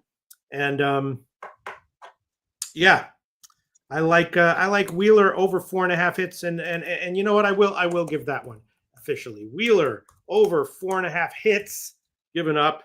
Wheeler over 4.5 hits given up. Let me there's so many friggin' props here. It's a little bit hard to keep track of all the. Oh wow, okay, up to 148 there. I'm gonna have to shop around. It's headed up a little bit. I got 137. Yeah, but I'll take that one. Wheeler over 4.5 hits. Whatever the fuck I can get. Just had an earthquake near our friend TJ, 12 miles from his house. Small but strange for Virginia. I'm glad that you're safe, man. It is weird for Virginia. Yeah. Glad that you are safe. So Peter making moves in the player prop market. We'll review all of these spots at the end of the show. Jose on the over 8 and the Rays, and I'm very interested in joining.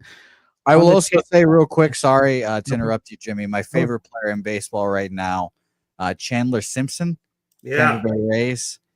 I mean, the fastest man in the fucking world, apparently. Yeah. If he can hit. If he could just get on base, he's taking second, and he might take third. He's the closest thing, and this is blasphemy, closest thing to Ricky Henderson we've had in baseball in quite a while. And I will say it now, he will steal 500 bases in his career, this Chandler Simpson. So shout out to him. Ricky Henderson wasn't shit. Vince Coleman is who I'm talking about. Vince Coleman had wheels, man, but you can't say anything bad about Slick Ricky, man. He was great, though. One of my favorite players. Beat slandering the dead right now. No. Guillermo Zertucci in the house. What up, G, my man? It was great hammering the derby with you, my friend. Let's roll on. 7:05 p.m. Eastern. The San Diego Padres 23-11, 9-7 on the road at the New York Yankees 19-16, 11-8 at home. We're at Yankee Stadium in the Bronx, New York. Michael King going up against Clark Schmidt. Two pitchers I like very much. Let's get this weather set up here in the Bronx. There is a fear that this game will not go. But what it looks like is in the cards is it just holding off for a little bit. The precipitation at 8 p.m. is 87%. Drizzling most of the day, but it seems like it will dry up afterwards. Again, I don't know if that will be the case. Dabby Cab coming in hot. He's on the Padres team total over 3.5. Smith over 1.5 hits, runs, and RBIs, and Merrill over 1.5 hits, runs, and RBIs. AM on the over 8 here. Got this copied and pasted. So let's roll. Michael King, 4-1, 2.09 ERA, 1.01 WHIP, 46 strikeouts over 38 2/3. He's only allowed 3 home runs over that distance. 5-3 win at home in his last start. 5 2/3 with 3 hits, 1 run, no homer, 6 Ks, and 1 walk. Look very good. Righties can't touch him at all.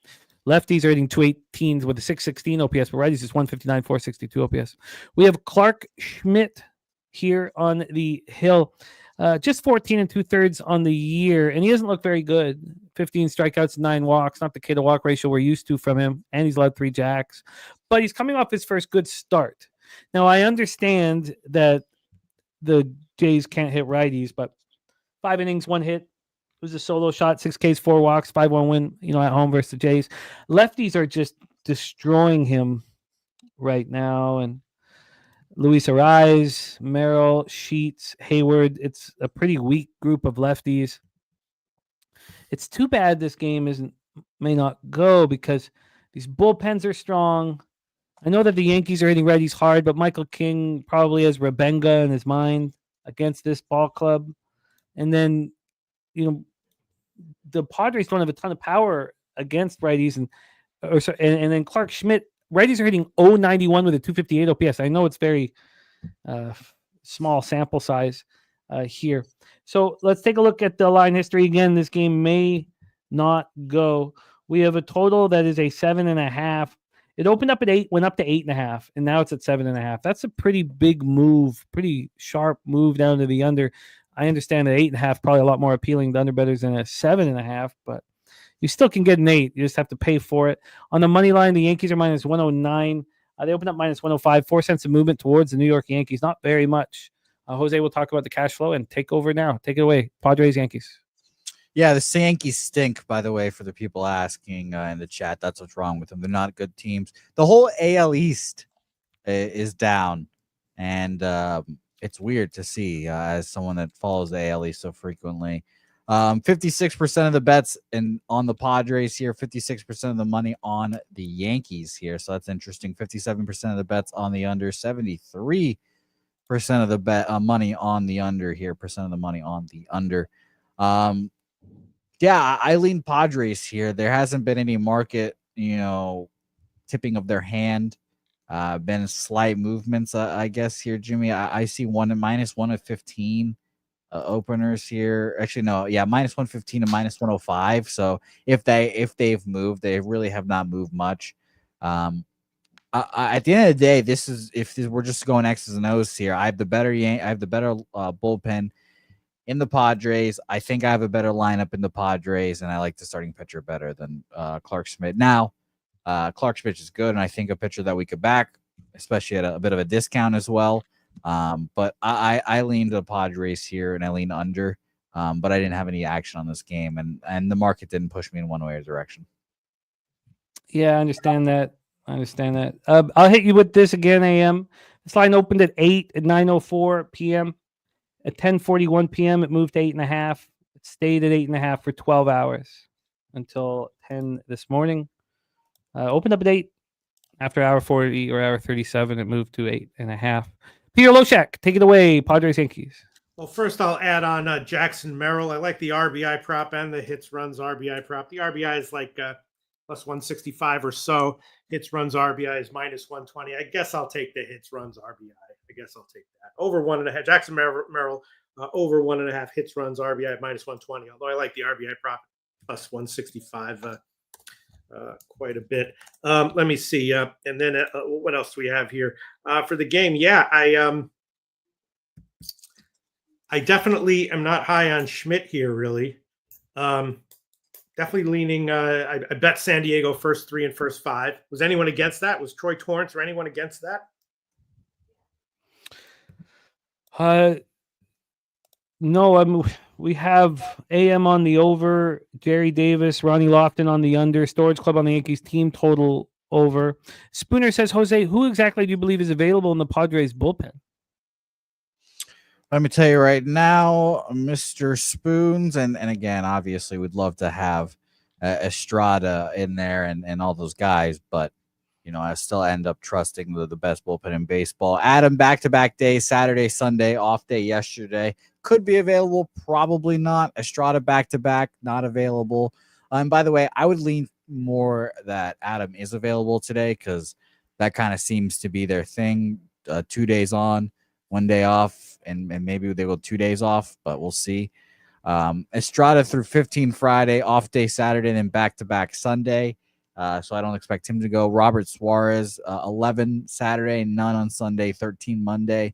He'll be available, I believe, just because of the small amount of pitches. Yuki Matsui has thrown 3 of the last 4 days. And he still could be available because he only threw 8, 7, and 15. Morahone, 19, not probably available. Ryan Bergert, Alec Jacob, and Wandy Peralta, all most likely available to me here. So, we're not going to get maybe Estrada here going on a back-to-back, but I still generally trust the Padres bullpen. And it seems like Schnitt's been running him really well. Quick shout out to our guy, Robert Cherry. Here he is, his new MLB podcast, GGG, going, gone. Says, if not for y'all, I wouldn't even try. Respect, Robert. I can't wait to hear it, man. Yeah, Robert, we'd love to have you jump on Saturdays as well. Yeah. Let's get you on here, Robert. Let's get you on here, my man. That's not a bad title there. Not a bad title. By the way, if anybody, from what happened off the top of the show, I have also the message. I messaged our friend Kyprios, and I said, and I won't use names here, but I say, did you see who just used our Three Amigos thumbnail for Mayo Media? I have that whole message. So I hope that person in the chat does call me on it, because if we want to make any of this shit public, if we do, it's up to him. But if we want to make any of this shit public, let's go. You scare me when you talk like that. I'm scared. No, if he does, though. If he wants to make any of this shit public, look, I haven't worked with that guy for the producer who took it from us for 3 years. I don't know what Mail Media is doing. I didn't, but if he wants to make any of this stuff public, I'd more love than to get happy. Kyprios, by the way, on one day as well. I know he's probably not much of a baseball capper, but I'd love to. What do you mean? He's a big baseball capper, man. Oh, really? Are you talking about Nick Kyprios or my friend Kyprios? No, your friend Kyprios. Okay. Not Nick. Okay, sorry. Yeah, because Nick Kyprios not a big MLB capper. I kind of like the under here. Kind of like it. His name is Tim Reichert. That's the guy who fucking stole it. Right? All right? That's his fucking name. With a Y. Reichert with a Y. Shout out to Tim. I'm interested in the I'm interested in this under. I can a lot of cappers here on the over, which does give me hesitation. But TJ, I go through that too. TJ saying when I see a potential rain, I just skip it, get sick of wasting my time capping. I get upset when the game goes and there was an easy winner that I kind of let go of because I thought the game wouldn't go. So I see it from both sides. And then the AM saying, considering the strong 12-mile winds blowing in and downpour that they played against. Oh, okay, sorry. I think he's talking about a different spot here. Again, the because we have just right across the diamond here. Which game are you talking about with the winds, AM? Maybe we might refresh this.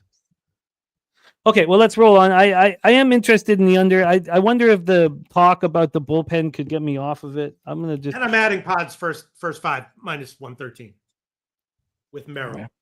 We got action here.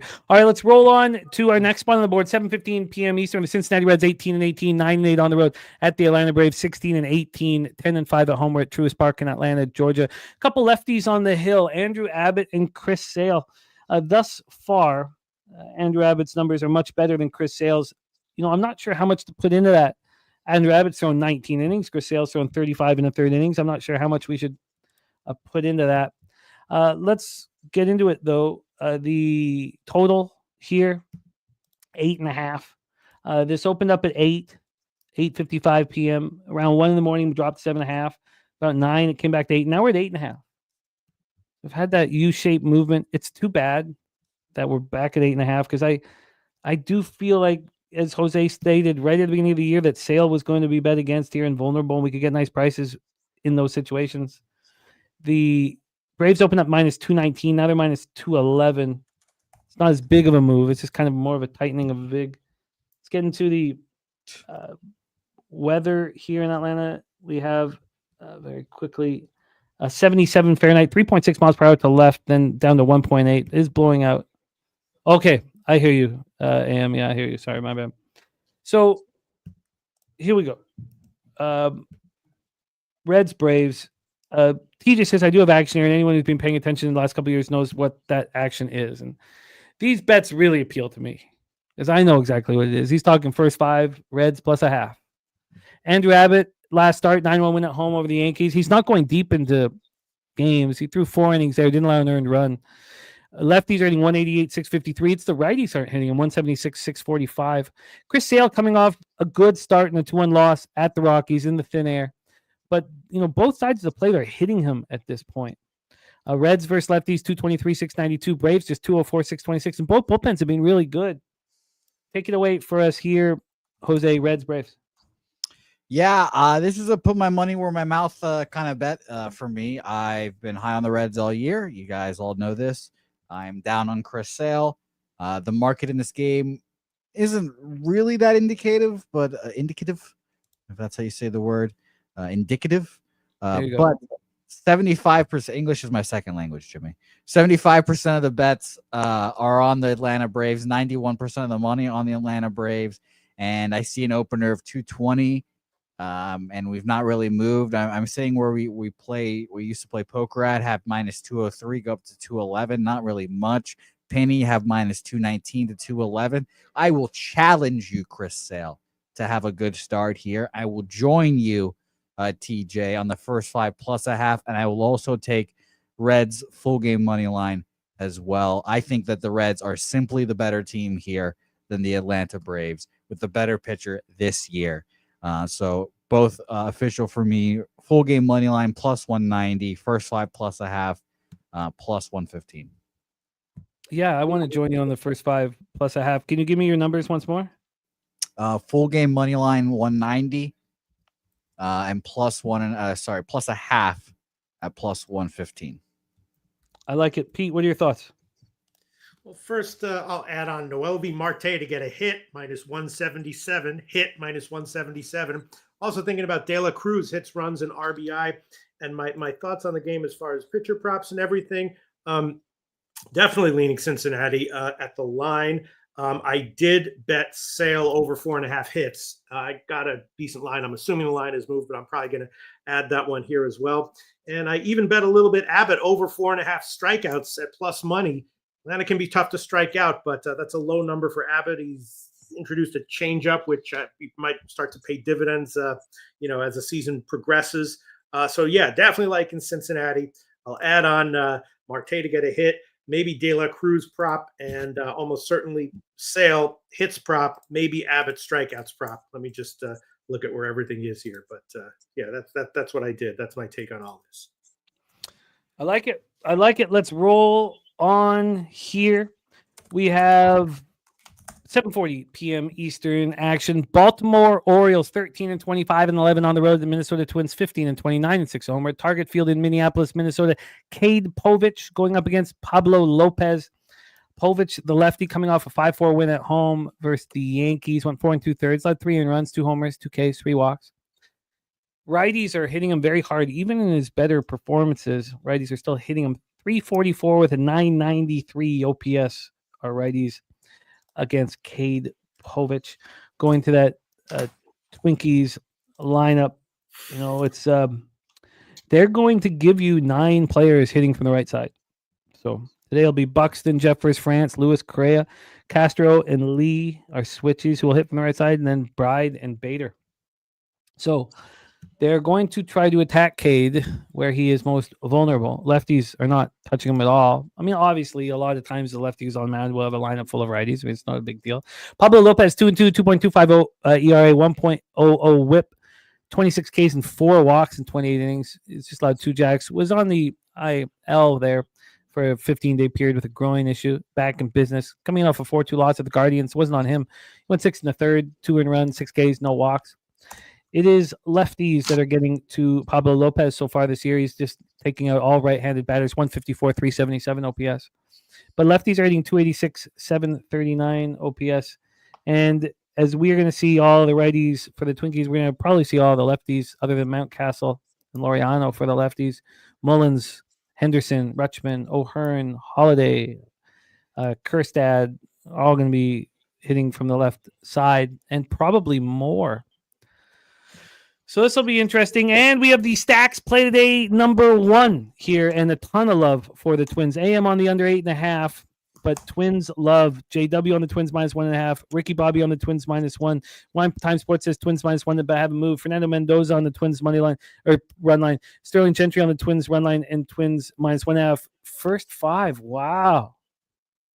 I wasn't expecting all of that. And our guy Justin McKelvey, stacks play today number 1 is Correa over 1.5 bases at +105. Shout out to our guy Justin. Stacks.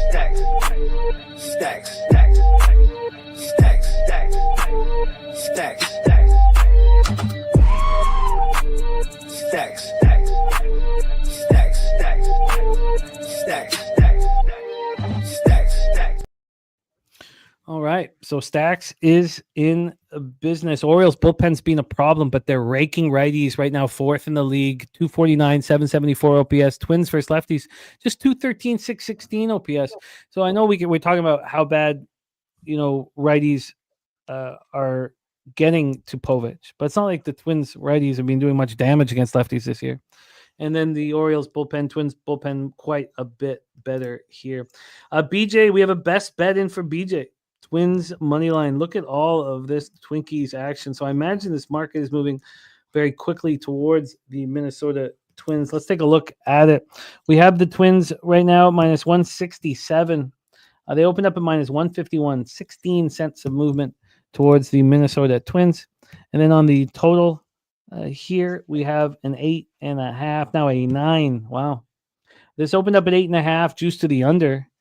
Now we have a 9. It's not a real 9. It's +106 to the over, -120 to the under, but a legit move towards the over. Jose Bouquet, talk about cash flow and take it away.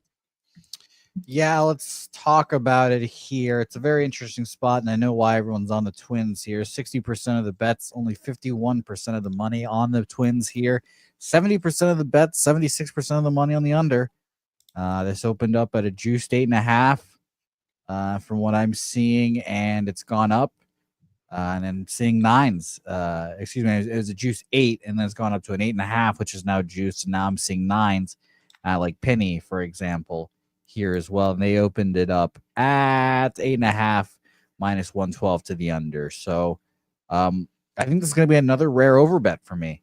TJ, I understand why you're doing first 5. I'm going to go full game because you guys know at this point my little mantra is if I see the full game line move, if I see whatever line move, I'm going to bet that line no matter what here. And I'm going to take the over 8.5. It's juiced -125 right now. If my shit would refresh here and I could put it in, that'd be great. But yeah, I get why people are on the Twins. I'm just going to take the over here and hope that the Orioles really, really bad pitching staff can come through for me. I like Kate Povich generally here, so it's not like I'm really fading him, for example. I just think top to bottom, this pitching staff is not good. And bullpen-wise, I'll tell you guys right now who we have left for the Orioles and Twins. Orioles, everyone had a day off yesterday. But we had back-to-back days from Brian Baker.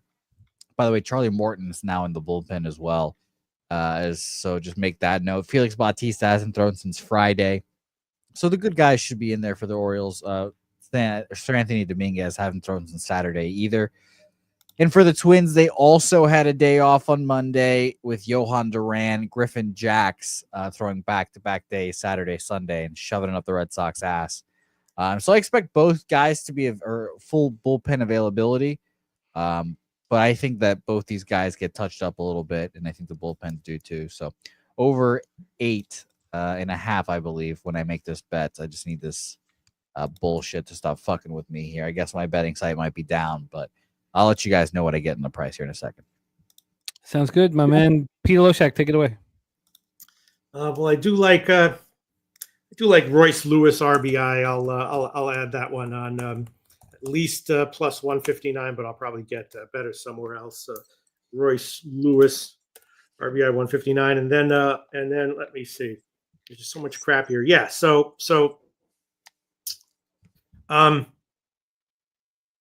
yeah, I don't like this spot for Povich at all. Like in Minnesota a lot here. Not a great spot for a fly ball pitcher like Povich, and Lopez very reliable. I did bet Lopez under 5.5 hits. I already hit that one. Definitely like Minnesota first half here. I'll probably add that one on, and that's about it. Don't like the spot for Povich at all. Need to figure out. Well, I'll throw on Royce Lewis RBI for sure, and not sure what else I want to do. Maybe I'll add on that Lopez. Let's see where it is. I got like 113 or so. Yeah. Oh wow, it's gotten. Oh no, that's the strikeout. All these fucking props. Yeah, right where I got it. Definitely like in Minnesota in general in the game. First 5, everything. I also am officially on 8.5 minus 125.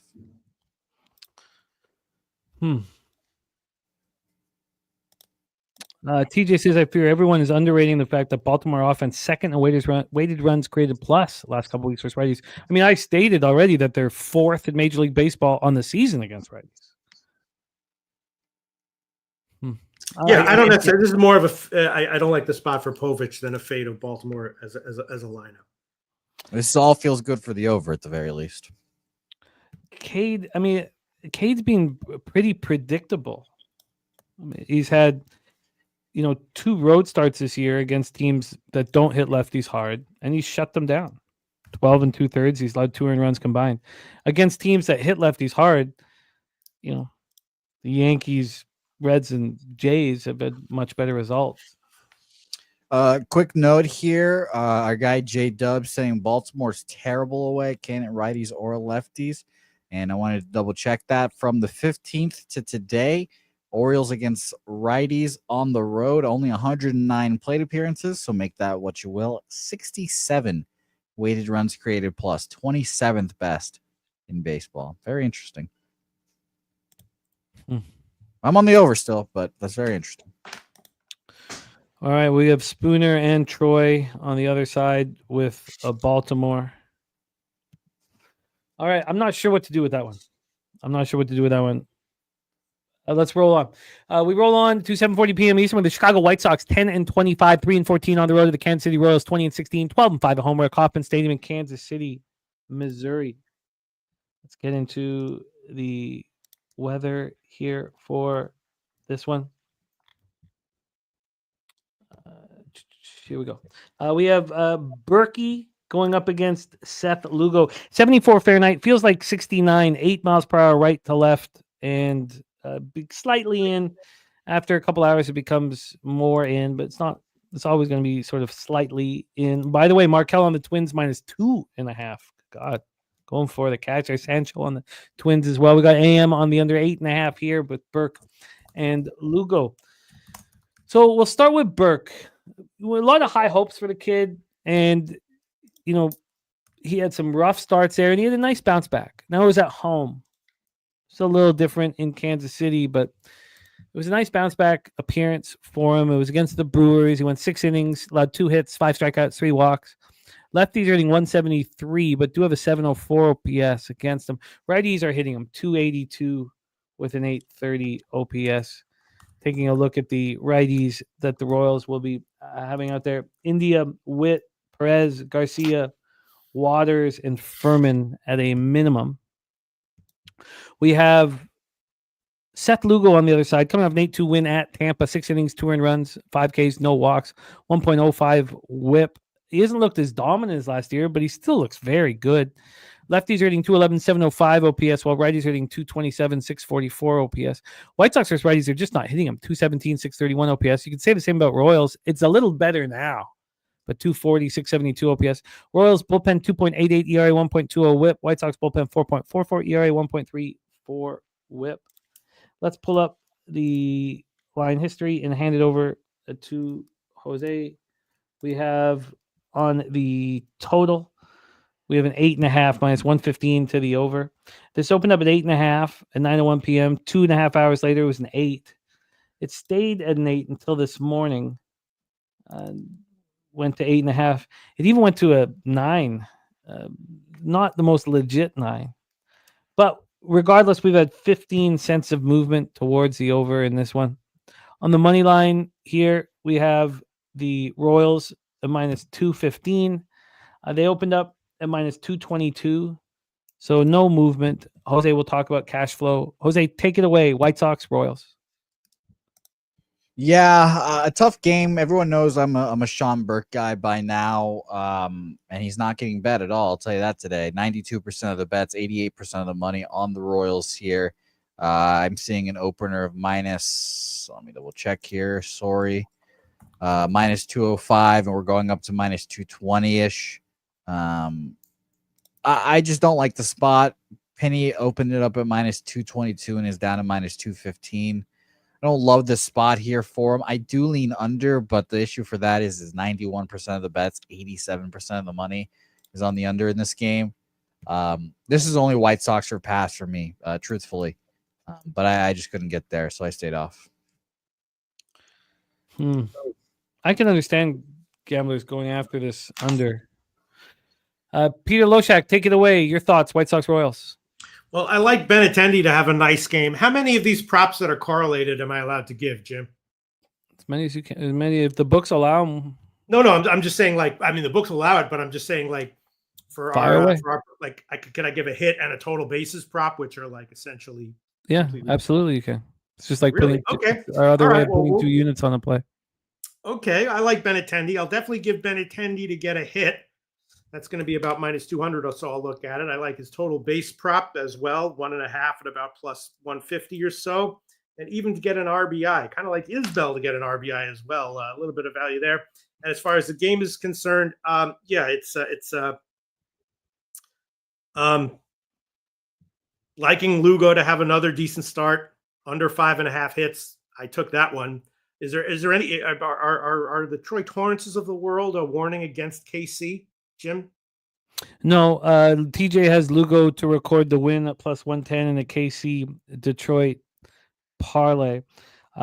Troy, we have not heard from Troy since he was talking about Baltimore, so I don't know if he's moving on this one. Yeah, so I mean, I definitely like KC -1 and definitely hit Lugo over 4.5 strikeouts a little bit and under 5.5 hits a little bit more. What the hell? I think I will give that Lugo under 5.5 hits prop unless it's moved. I got like minus 125 on that one, but I'll definitely give Benintendi hit, and I'll shop around for a good line there. I'll probably chuck another Benintendi prop on there, maybe add Isbell RBI and add on Lugo under 5.5 hits. And I also Troy Torrance says yes, sir. Royals run line. Royals. Yeah. I mean, I already bet that one and a lot of things associated with it. Thank you very much. Shout out to Troy Torrance. That's when you've really made it, when your name becomes a noun. The Troy Torrances of the world. That means people who know what the fuck they're doing. All right. I'll just give those. Jimmy the bag. Well, I'm interested in the first 3 under. Went 2-0 again on first 3 unders on Friday. Went 9-3 with you guys on Friday, MLB. I've been very tight with the first 3 unders. I think this one sort of falls into it. I'm going to study it a little more. But I can understand, these cash cow spots. And I imagine this is one of them. It feels like the total's high enough, even though the line isn't really moving towards them. They were phenomenal for us on Friday. I know that I screwed everybody up, and the friends and family was lost on me, on my Warriors money line, and I apologize for that. But the Giants and the Yankees, I mean, they were very, very easy spots, and I imagine that this could be quite as easy. We have TJ Love and Lugo at plus money for the win. I'll put that as a question mark as well. And then the Royals double result, I guess I would have interest in as well. I don't want to invest more than 2 units on this game, though, so I'll figure it out around that. So there we go. Jose, are you adding anything? I am not, no. All right. So Pete will confirm his action here, Yeah. but he's made moves. I just got to get my odds here. Yeah, go ahead. Let's roll on. Next up for us, 7:40 p.m. Eastern, with the Houston Astros 17-17, 6-10 on the road. The Milwaukee Brewers 18-18, 11-6 at home with American Family Field in Milwaukee, Wisconsin. Milwaukee, for those Wayne's World viewers. Hayden Wesneski going up against Chad Patrick. Wesneski 1-2, 3.86 ERA, 1.00 WHIP, 28 innings, 26 Ks, and 4 walks, 6 homers. Last start, he went 5 innings, 8 hits, 2 earned runs, 1 K, no walks, and a 2-0 loss at the Royals. He's pitching really well, surprisingly well.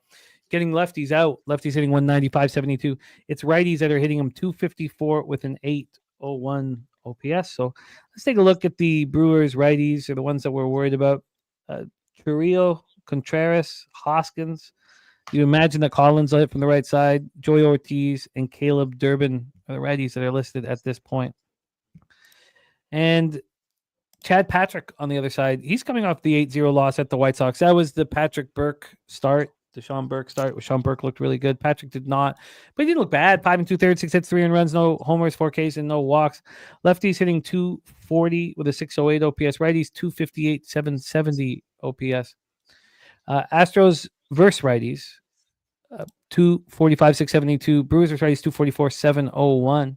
Astros bullpen's been great, 2.95 ERA, 1.13 WHIP. While the Brewers bullpen has been improving, it got destroyed early in the season. Now 4.75 ERA, 1.35 WHIP. Let's take a look at the line history before we hand this off. We have Milwaukee right now, the favorite at minus 120. Opened up at minus 103. It's a pretty big move towards them. 17 cents towards Chad Patrick and the Brewers. Wow. Alvarez being on the IRs or ILs being talked about here by a Spooner. Jermaine on the team total over for the Milwaukee Brewers. When we get to the total for this one, we have an 8 at a pick'em. This opened up minus 106 to the under. Oh, excuse me. It opened up minus 100 to the under. So we have had 6 cents of movement towards the under. Jose Bouquet, take it away. Astros, Brew Crew. This was a spot I circled early on the card here, going through the lines earlier today. 53% of the bets on the Astros, but 59% of the money on the Crew here. I think Chad Patrick is very good. Personally, he is a guy that is on my list. We've talked about him, the Triple Crown in the Pacific League, where the fuck it's called, and just how good the Brewers are pitching development wise. Even though Stearns isn't there anymore, I generally trust them still. This minus 1, or where do we go here? Minus 110 has gone up to minus 120. Pinnacle opened this up minus 103. Milwaukee, we've gone up to minus 120. It got up to minus 122 at one point, went down a little bit, but I do like the Crew here as well. I just thought this was a kind of a fishy line. Maybe I'm not used to the Astros not being as good as they once were, but I thought this was a fishy line and kind of a line that tells you everything you need to know. I think the Brewers are alive in this game, and I think they win, so I'm going to be on the Brewers as well. Am thinks Chad Patrick's XFIP is a ticking time bomb. So I think this is the spot it happens. Let's hear from Peter Loshak. Your thoughts on Brewers Astros? Let me see. Well, kind of lean to Contreras getting a hit as a big favorite there. Yeah, who do you think? Jose Bouquet. Who do you expect to be okay? Patrick. I like Chad Patrick personally. Yeah. I'm a Chad Patrick guy. Pitched and won the Triple Crown in AAA last year. I think he can do the damn thing. Yeah, I think they should trade him though. So far, he's like a fly ball pitcher in a park that kind of can give up home runs. I actually kind of like the Houston team total over here, liking that. I'd see Patrick as a little bit vulnerable in this spot, like in the Houston first 5, team total over. And also Patrick over 4.5 hits. It's not really a slam on him. It's more the spot and other things. So I'm not sure what I want to pull the trigger on, but that's what I'm thinking about here. Yeah, I mean, he's only allowed 3 earned runs in 16 innings at home, but 2 home runs over that. I mean, look, the Royals, the Reds, and the Athletics. I mean, Reds and Athletics can hit. Spooner says Brewers set up Mancona gun available. Astros can stack righties versus Patrick. He is betting Houston money line today. And the righties are hitting 258, 770 OPS. So looking at this Astros lineup, despite no Jordan, it's all 9 righties. Pena, Altuve, Paredes, Walker, Diaz, DeCenzo, Myers, Smith, and Rogers. 9 righties going up against them. I guess I'm going to let it go. I had thought that I was going to be on the Brewers, but I guess I can just let this go. Ricky Levine says, what's the K-props for Wesneski? 8 strikeouts, 20 at-bats against the Brewers. The strikeouts, we'll go over this real quickly for our guy, Slick Ricky Levine. Let's grab it here. We have, sorry, the wrong one. Here we go. The strikeout prop, player prop. Here, give me 2 seconds, and we will have it right here. Here we go. This at 365. We have the Hayden Wesneski at 4.5 minus 105 to the over. Chad Patrick at 4.5 plus 100 to the over. So both 4.5K looks are pretty heavily juiced to the under. I guess I'll get off the Brewers here. That's fine. That's fine. Let's roll on. I'm gonna add on Patrick over 4.5 hits, minus 150 or so. I'll shop around. All right. We roll on, and again, we'll review all of these spots, and we have Markel's birthday pick coming up. Shout out to our guy Markel. 7:40 p.m. Eastern, the San Francisco Giants 22-14, 10-9 on the road. The Chicago Cubs 22-14, 10-7 at Wrigley Field in Chicago, Illinois. Looking at the weather at Wrigley, we have 64 Fahrenheit, 3.6 miles per hour slightly in. Within an hour, it's right to left, and then by the end of it, it's slightly out, but very minimal. Very minimal here. We have Verlander going up against Colin Ray. Verlander looked good. Got the job done. I cashed the first 3 under 2.5 on, I believe that was Friday. Might have been Thursday. 0-2, 4.3 ERA, 1.30 whip. We know that he's bet on in San Francisco. What he does outside of San Francisco is, I don't know, Von Polo on the over, AM on the over. He went 6 1/3 in his last start, 2 earned runs, 4 Ks, 1 walk at home versus Rockies. Lefties are hitting 242, 681 against them. Righties 247, 743. Splits have never been a problem. Colin Ray coming off allowing 2 earned runs and an 8-3 win at the Pirates. You guys timed it was against Skeens. You guys timed that live bet beautifully. 1.46 ERA, 1.05 whip. He's looked great. Thrusted into the starting role. Lefties are hitting him, 273, 742 OPS, but righties can't touch him, 180, 416 OPS. So then do the Giants have lefties that one would be concerned about? Yastrzemski, Lee, Wade, Bailey will hit from the left side, but very few lefties to worry about for Colin Ray. Giants versus righties, 235, 710 OPS. Cubbies, 255, 769 OPS versus righties. Giants bullpen being very good, 2.51 ERA, 1.06 whip, but the Cubs bullpens look quite a bit better. 4.37 ERA, 1.39 whip. Saturated says the Cubbies have scored 40 more runs than any other team. Irish King on Chicago money line, the team total over 4.5, says run it back, cash this too easy yesterday. And JW says I'm taking the Giants, says that that Ray can't keep this up. Troy says Verlander's quality starts this season against the worst lineups in Major League Baseball. Jason Meyer moving on that over in Houston, Milwaukee, and Gorky wanting Capitals money line at first game at home. I can understand the interest there. From a line history standpoint, our total is an 8. It's minus 114 to the over. It opened up minus 111 to the over. 3 cents of movement to the over. Very little. On the money line, we have the San Francisco Giants at plus 136. They opened up at plus 126. So we've had now an 8-cent move to the Cubbies from minus 140 to minus 148.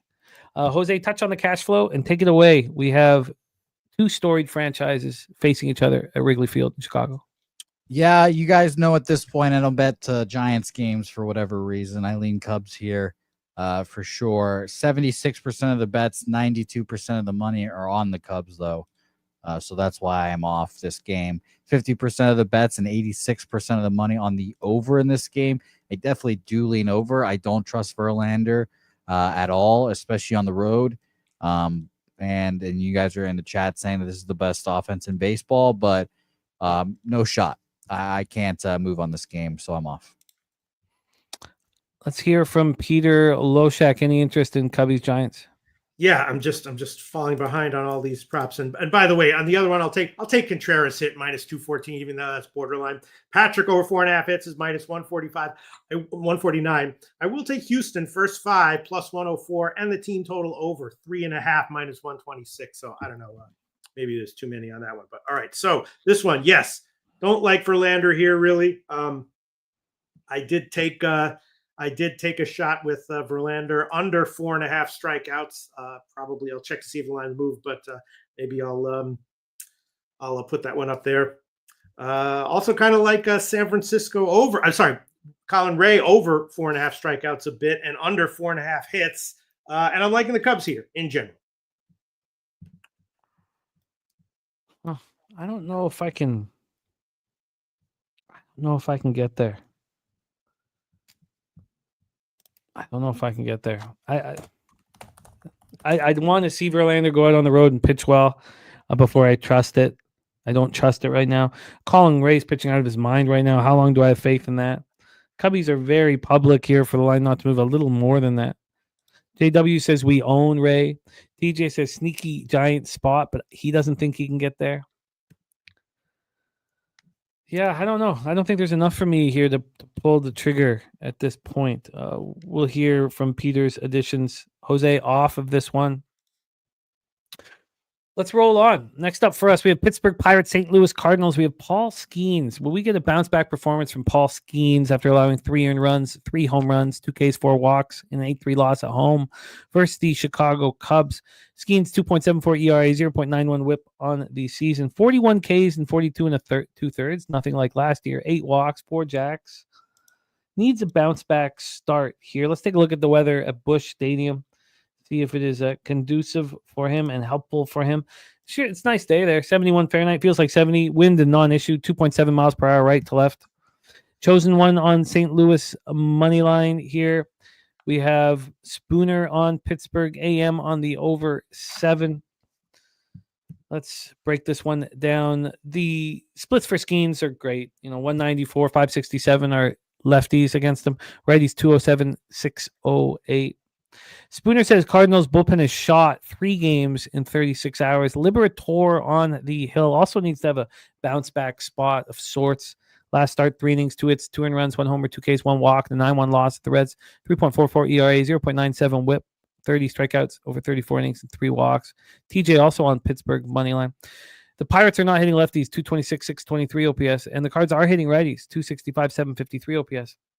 It just feels like one team needs to have a bounce back performance, and that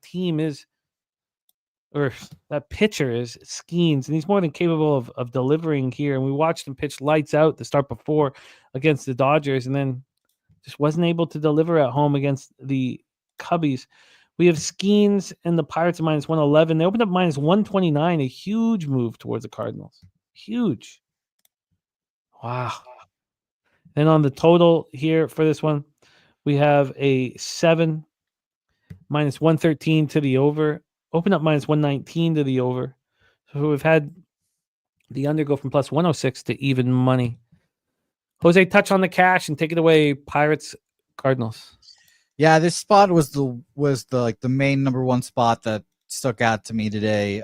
Going through the card, 56% of the bets, 77% of the money on the St. Louis Cardinals. This line opened up at minus 135, where we used to play poker at. It opened up at minus 130. It's down to minus 112, minus 111.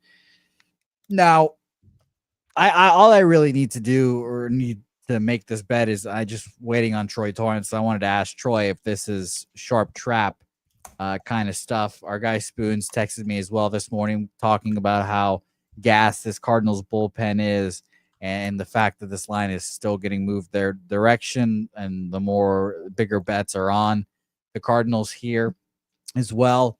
You guys know me and how I cap. If the line is moving towards the Cardinals in this kind of dramatic movement, and obviously the ideal scenario is there would be more bets and money on the Pirates, but it's pretty even tickets wise, bigger bets on the Cardinals.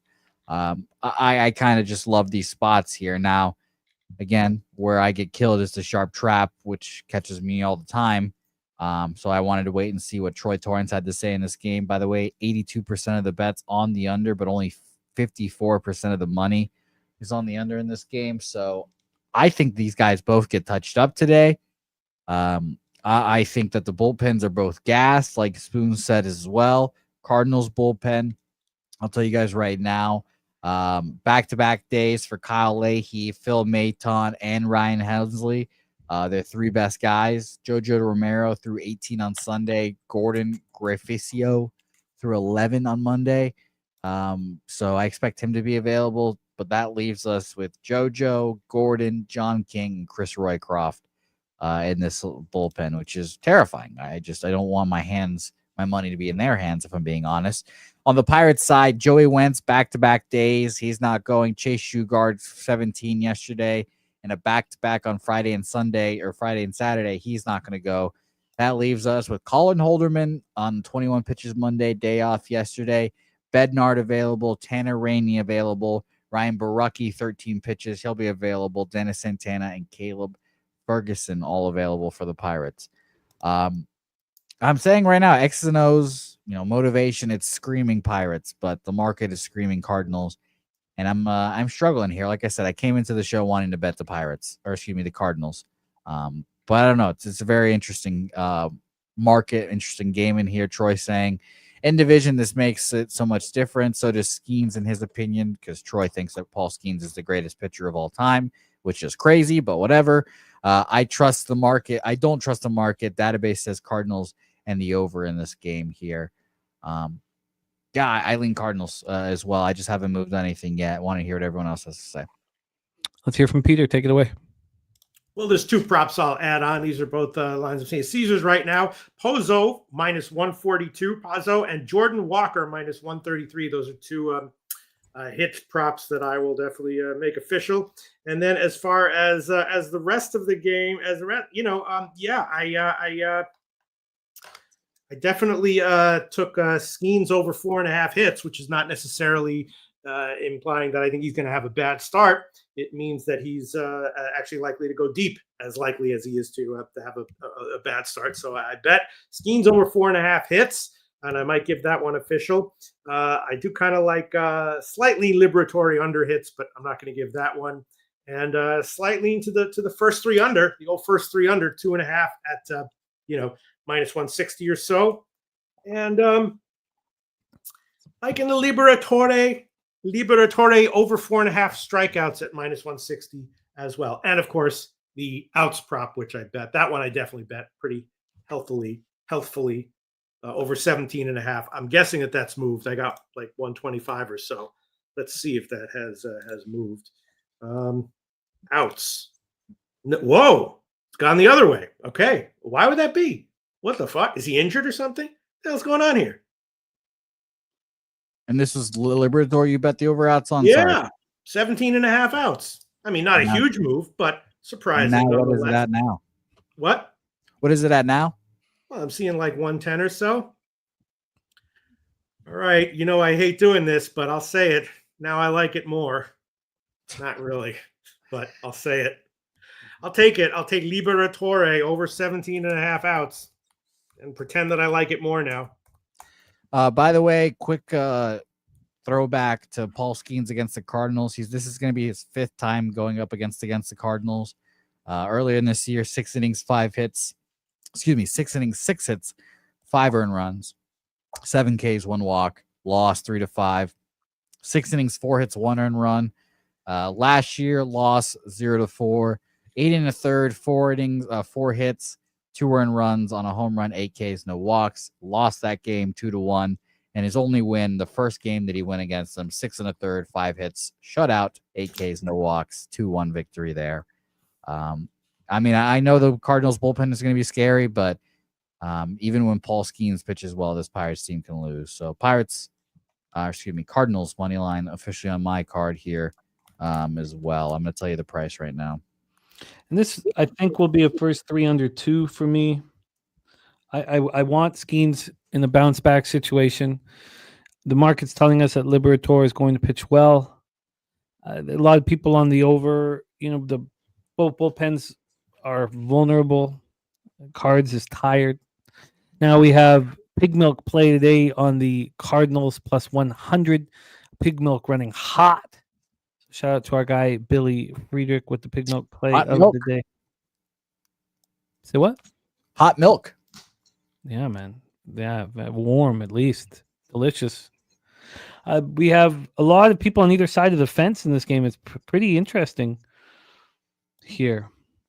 Yeah, I'm on officially plus 104 St. Louis Cardinals. Is it my favorite bet of the day? No, but I think it is too market, principled for me not to bet it, I guess. Spooner says, do we expect Skeens to put back-to-back bad starts for mediocre bats like the Cardinals? That start pisses Skeens off. No, I'm with you, but the market's telling us I think that Liberatore is going to have a good start. Back to our friend Mr. Slaughter asking about this double dip. We left that first game alone.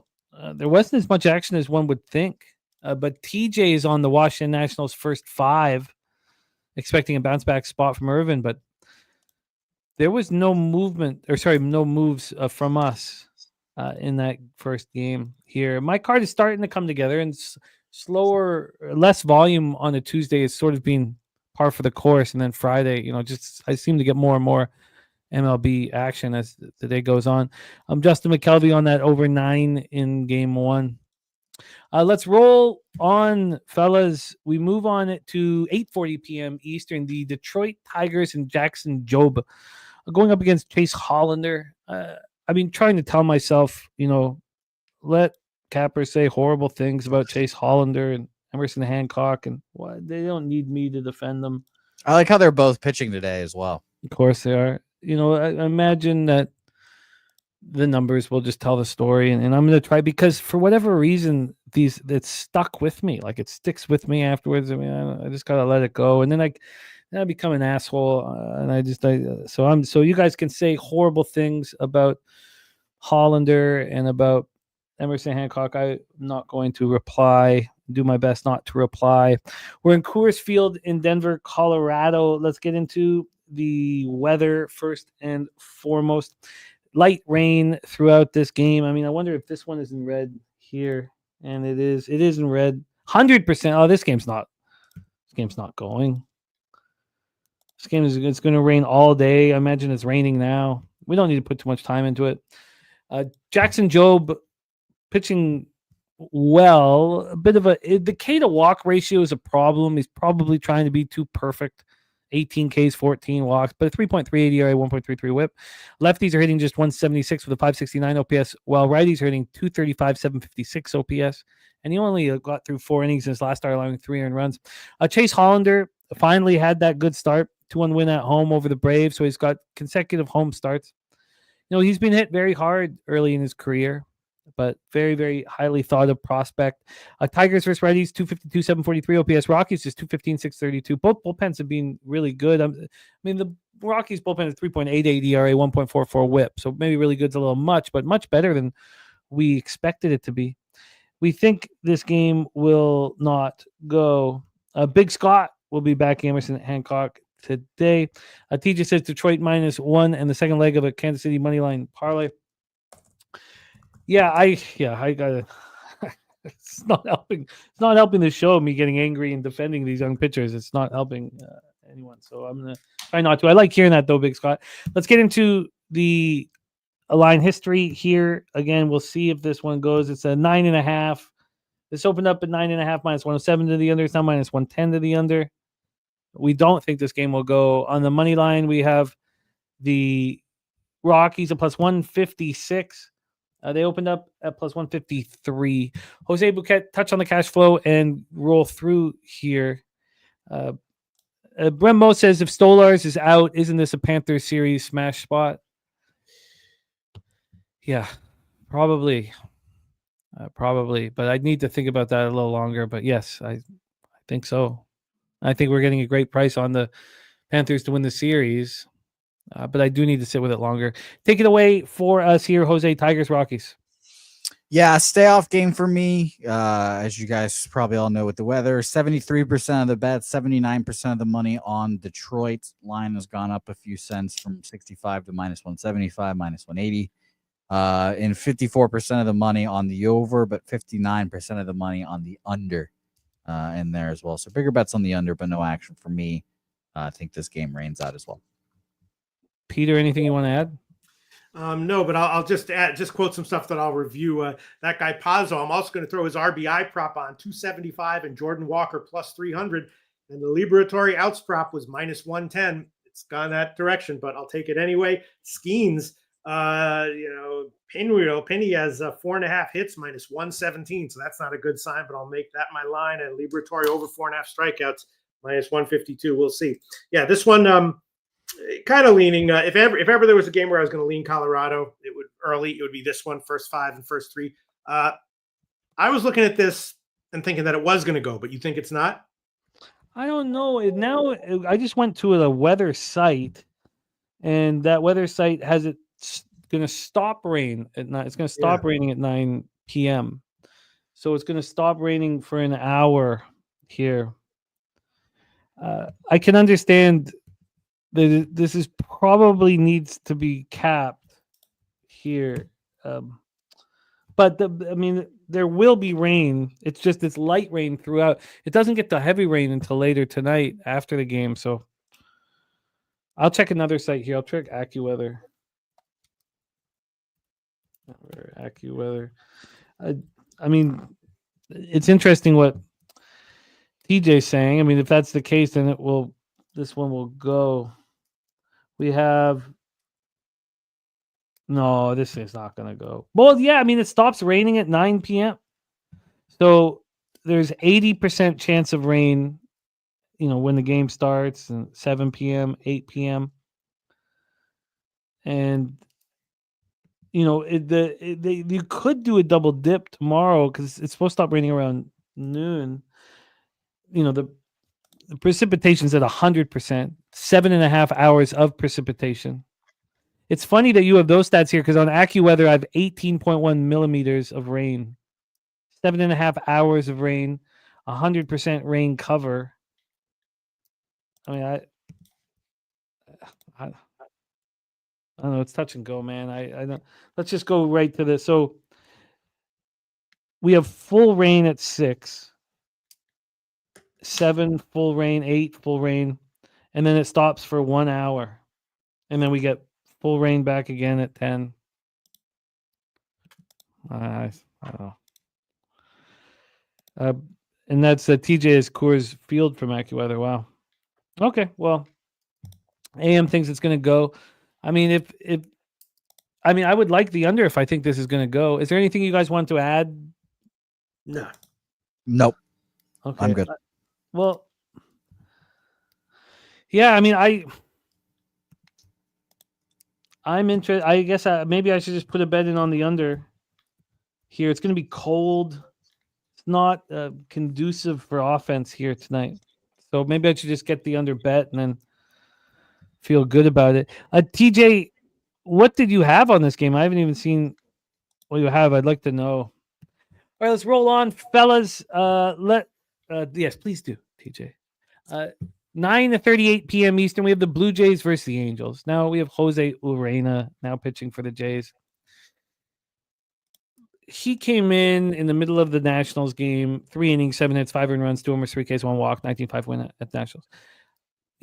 Last year, he's such an interesting pitcher. It's no surprise to anybody that he's available every year to any team that wants him.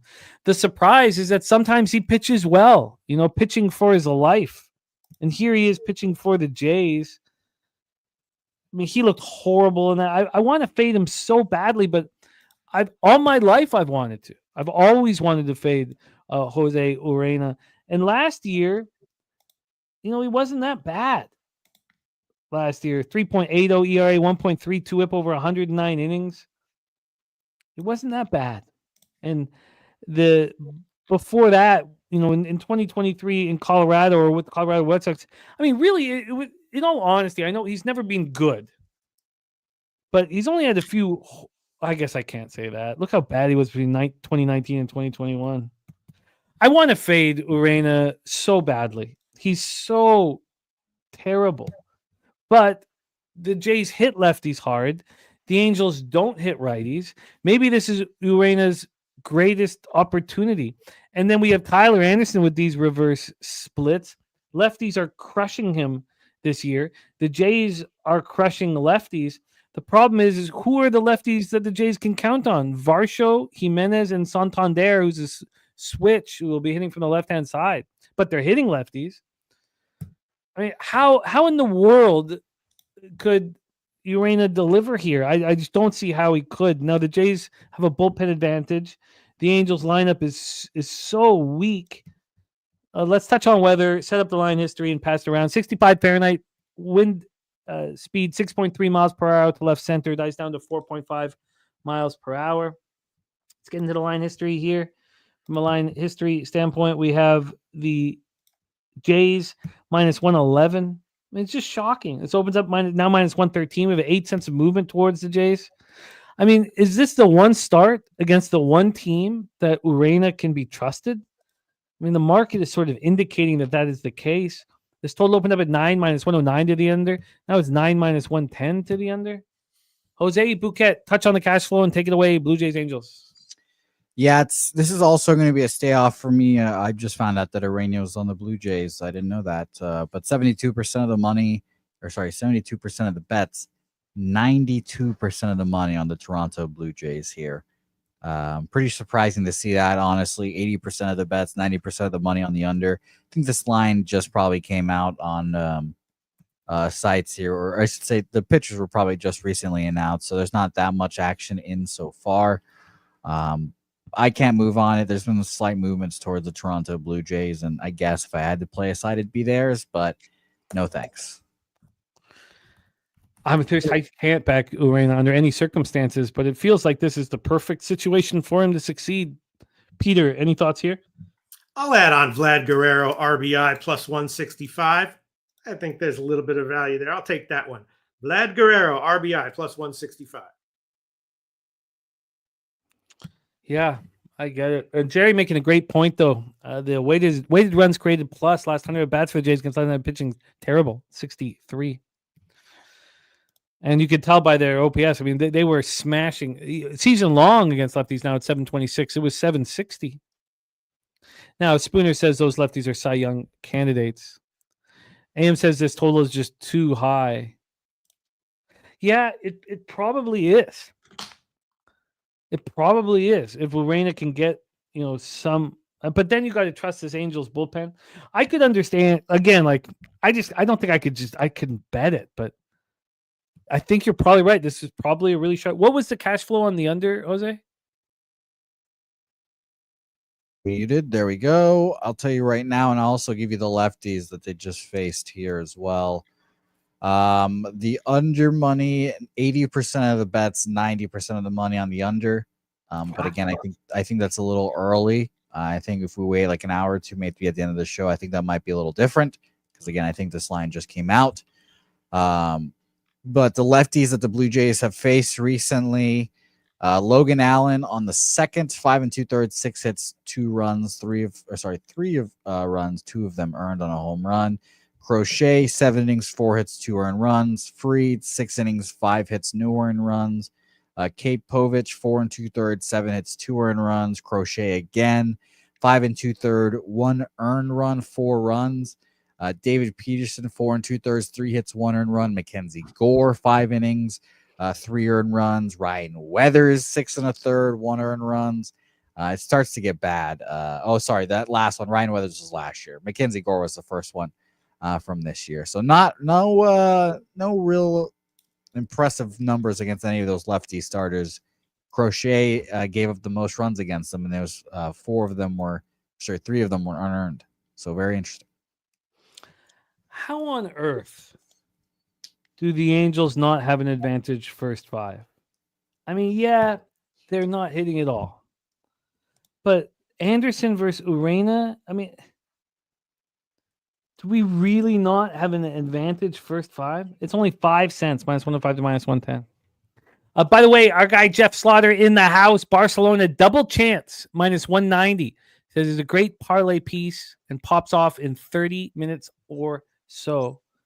So Barcelona double chance and Cavs money line parlay is minus 103. And AM says Angels are very, very bad.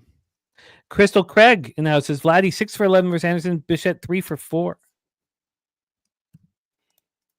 And Crystal said, I don't have the numbers in front of me. Recall Vladdy playing well at Angel Stadium, whereas Pops starred. I can't fathom that they wouldn't have an advantage here. I don't know if I get there, and I probably don't, but I'm certainly. This is all of the horrific pitchers in Major League Baseball. Is this the worst? And yet we're saying that the Angels lineup is so weak. All right, I don't know. I'm gonna have to sit with this longer. Peter, is there anything you wanted to add to this, Jays? I know you're on Vladdy RBI. Anything you want? Okay, let's roll on. 9:40 p.m. Eastern. We got 2 games left in Major League Baseball, and we will bid adieu to Peter Loshak, and Jose and I will tack this very exciting 2-game NBA playoff card. We have the Mets Diamondbacks at Chase Field in Phoenix, Arizona. Probably getting a little too warm there for the roof to be open. But let's find out right now very quickly. We have the Arizona Diamondbacks roof is open. Closed tomorrow. So keep that in mind. We have an open roof this evening. So why don't we take a look at the analytics here for the weather. From Swish, we have 73 Fahrenheit. Wow, it's chilly even.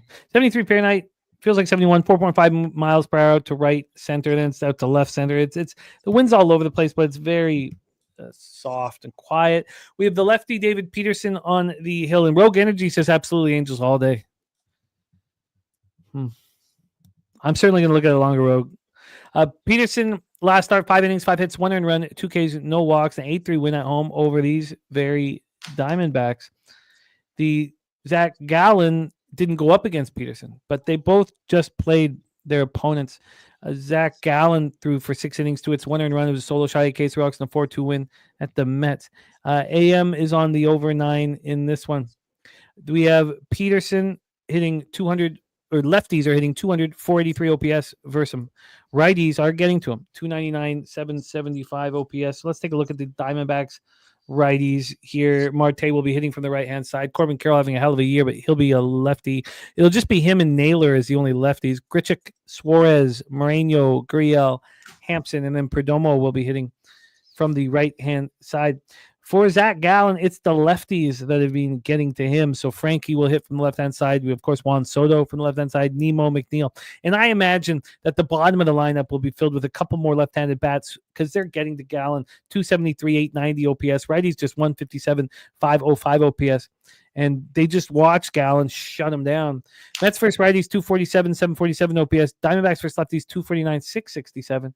Mets bullpen been very good this year. Diamondbacks bullpen has not. We have Spooner on the Diamondbacks here. Let's take a look at the line history. This total is a 9. It's minus 116 towards the over. This just moved up to 9.5. Moved up to 9.5 2 minutes ago. It's not the most legit. It's plus 103 to the over and minus 116 to the under, but clearly there was just a move towards the over. And then on the money line, we have these Arizona Diamondbacks at minus 108. They opened up at minus 110. Jose, touch on the cash flow and take it away. Diamondbacks hosting the Mets. Yeah, I was close to moving on this game, admittedly. 71% of the bets, 78% of the money on the under, 54% of the money on the bets. 54% of the tickets are on the Mets. 79% of the money on the Arizona Diamondbacks here. So big, sharp action seemingly on Arizona. Again, I think that Zach Gallen is going to bounce back from the shitty start he's had here. Jimmy, you just talked about his last start as well, which I'm going to double check right now. It was not a bad one at all. He had a good start last time out. 6 innings, 1 earned run against these very Mets at the Mets. 8 Ks, 3 walks. I don't like backing pitchers on back-to-backs. I especially believe in like a zigzag kind of theory when it comes to those back-to-backs. If the pitcher goes out there, shoves the first time, thinking tends to get knocked around in the second game. But I just ultimately will stay off. I lean Diamondbacks though. Yeah, I understand why you would. Against Peterson in that last start, he didn't get hit too much. I'm gonna go through all. It was that second inning. Peterson didn't get touched until the fifth inning. Peter Loshak, take it away. Diamondbacks, Mets. Well, I have a slight lean to Gallen under 5.5 strikeouts. I don't really like the spot for him. Running first, yes, is actually something that I think might have a little bit of value there, and I like Soto props a bit. So I think I might take even though there's two pitchers who have good reputations and stuff. Running first, yes, is something that I think I'll take. I did bet it. I think I'll take a shot with it, and a Soto prop, either a hit or hits, runs, and RBIs, something like that. I like where AM is with the over on this. Yes, Gallen is probably going to pitch much better, from last start and as we move forward, but got the roof open. I mean, the wind isn't great for it, but you have two. Zach Gallen's more of a vividness bias, but David Peterson pitching well. Mets bullpen, being used pretty heavily of late. I kind of like it. All right, I'll just take a Soto hit minus 214, and I will shop around for running the first yes, which I do kind of like. Here, I like the over as well there with you guys. I'm not going to move on it, but I agree. On action, it says 53% of tickets, 64% of cash on the over. What does it say over at Wager Talk? We are at, I just had it up, 71% of the bets on the under, 78% of the money on the under. Yeah, I think I get there. I think I join AM on the over. Spooner, Mr. Belvedere on the Diamondbacks. Robert Franklin on the other side with the Mets. Rogue Energy says Peterson going to get rocked. All right, let's roll on. Next up for us, final MLB game on the card. Then we're going to do a review. 10:05 p.m. Eastern. Then we got NBA to talk about. I can't wait to talk NBA. Jerry Davis on Barcelona and the Dodgers. Mariners Athletics, Sutter Health Park in Sacramento, California. Emerson Hancock and Jeffrey Springs going at it. Springs coming off a really nice start finally here for him. Emerson Hancock coming off a quality start. They're not dominant, but he's getting the job done here. AM on the under 10 in this one. Let's talk about the weather. 81 Fahrenheit. Feels like 75. 7.2 miles per hour to right center. Dies down to 6.3 miles per hour. Rogue says stop fading Springs. Guy is pitching well. This total. Wow. Did they really? A sharp offshore just moved this to 10.5 35 minutes ago. Also, it's a legit 10.5. It's minus 105 to the over and minus 115 to the under. That's fascinating because no other book is doing that except for the one that runs with it. There's two books that run together. This over the offshore that we use for line, for line shopping, opened up at 9.5 minus 112 to the over. Now it's 10 minus 109 to the over. But it feels like this will continue to move towards the over. We get to the money line here. We have the Oakland Athletics at minus 115. They opened up minus 114, so no movement there as well. Be well, TJ, my man. Thank you for rocking with us. Jerry Davis says Mets, Diamondbacks, Nays all have bullpens that are wrecked. Spooner says Athletics match up really well with Emerson Hancock. Let's get into the... Oh, we've done that. Okay, let's just set this one up then. Hancock had the 2/3 of an inning where he got destroyed. Since then, he's been good. Not great, but he's been good. He got touched up early in that last start. It was a 9-3 win at home versus the Angels. Still went 6 innings, but he allowed 9 hits, 1 jack, 4 Ks, and 2 walks. Lefties are hitting him hard. Righties are hitting him hard. again, if you take out that 2/3 of an inning, it tells a bit of a different story. Jeffrey Springs was getting destroyed until that last start at the Rangers. He just shut them down completely. 259, 781 OPS versus righties. He's getting all lefties out, but the righties are the issue. So how many righties will we see? We expect every Mariner bat to be right-handed except for Crawford off the hop. Rodriguez, Raleigh will hit from the right side.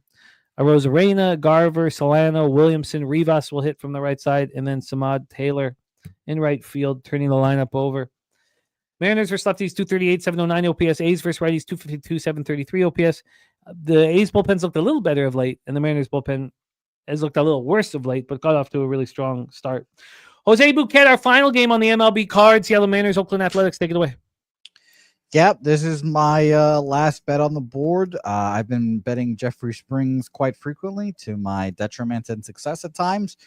And I'm going to keep doing it here again. 57% of the bets on the Seattle Mariners, but 73% of the money is on the Oakland A's here. Big bets on them. I haven't seen much line movement towards the A's here. Where we used to play poker opened up at like -112. They're at -117. Penny seemingly saying they opened up -114, moved up a cent, if anything. So I like the A's here. I don't love the A's. I don't love fading Emerson Hancock here, but I will. Full game money line -117 for me. Official here.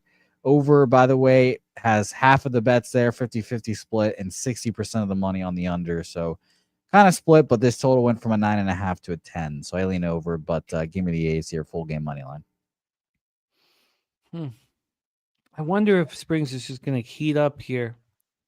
What's Mariners weighted runs created plus or either against lefties last 15 days, Jose? Yes, I'll tell you that right now. Seattle, I was looking at Oakland as well, fucking thinking about the lefties, so I fucked that up. But fifth they are in the last few days here from the 15th to today. 206 plate appearances, 144, weighted runs created plus.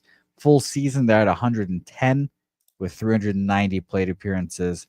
Yeah, they've been hot recently. I will also just, out of curiosity, how are they doing against left-handed pitchers on the road specifically? 166 plate appearances, 147 weighted runs created plus. So hitting them well. I'll find out who they were here in a second. Peter Loshak, final game on the MLB board. Mariners A's, take it away. Well, I was thinking that it's not a good spot for Springs, but people are thinking that he's going to be all right. What are people saying here?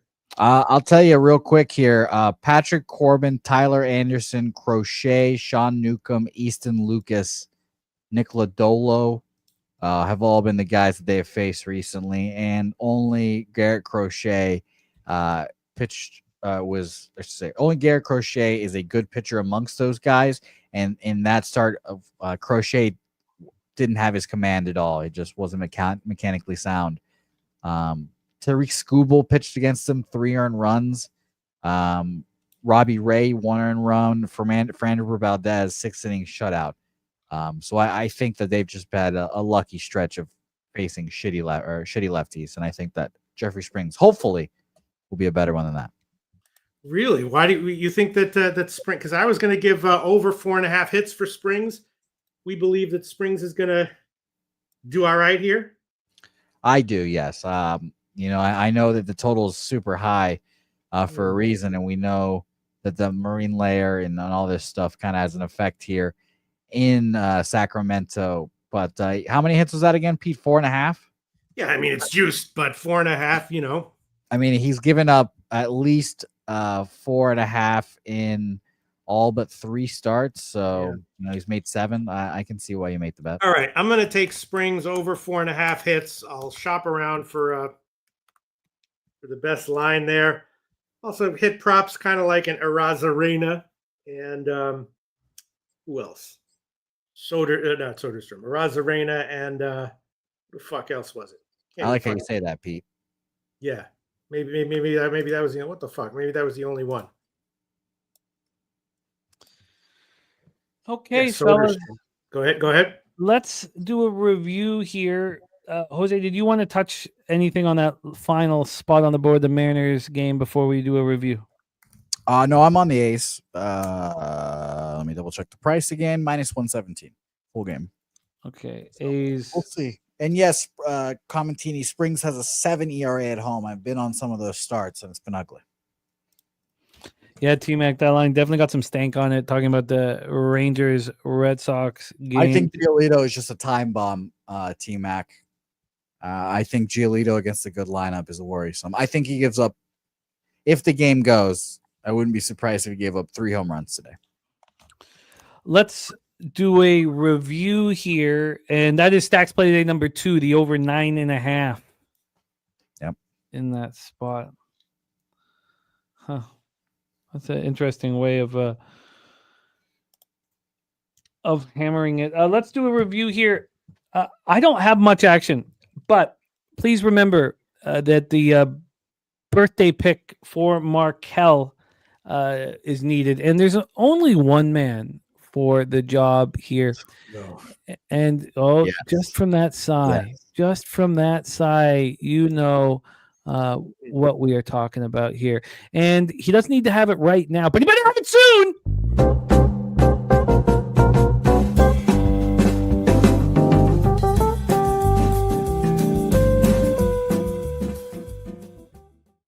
For Markel, I think the best bet on the sports landscape is the Oilers to win the series. And we'll talk to parlay that though.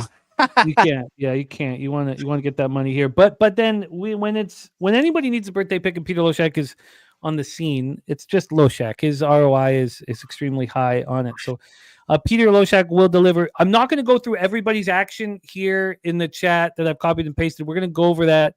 We'll go over that again at the end of the show after NBA that Jose and I do here in a second. So let's go through the action and I'll tell you my plan. I've not bet any MLB since going 9-3 on Friday.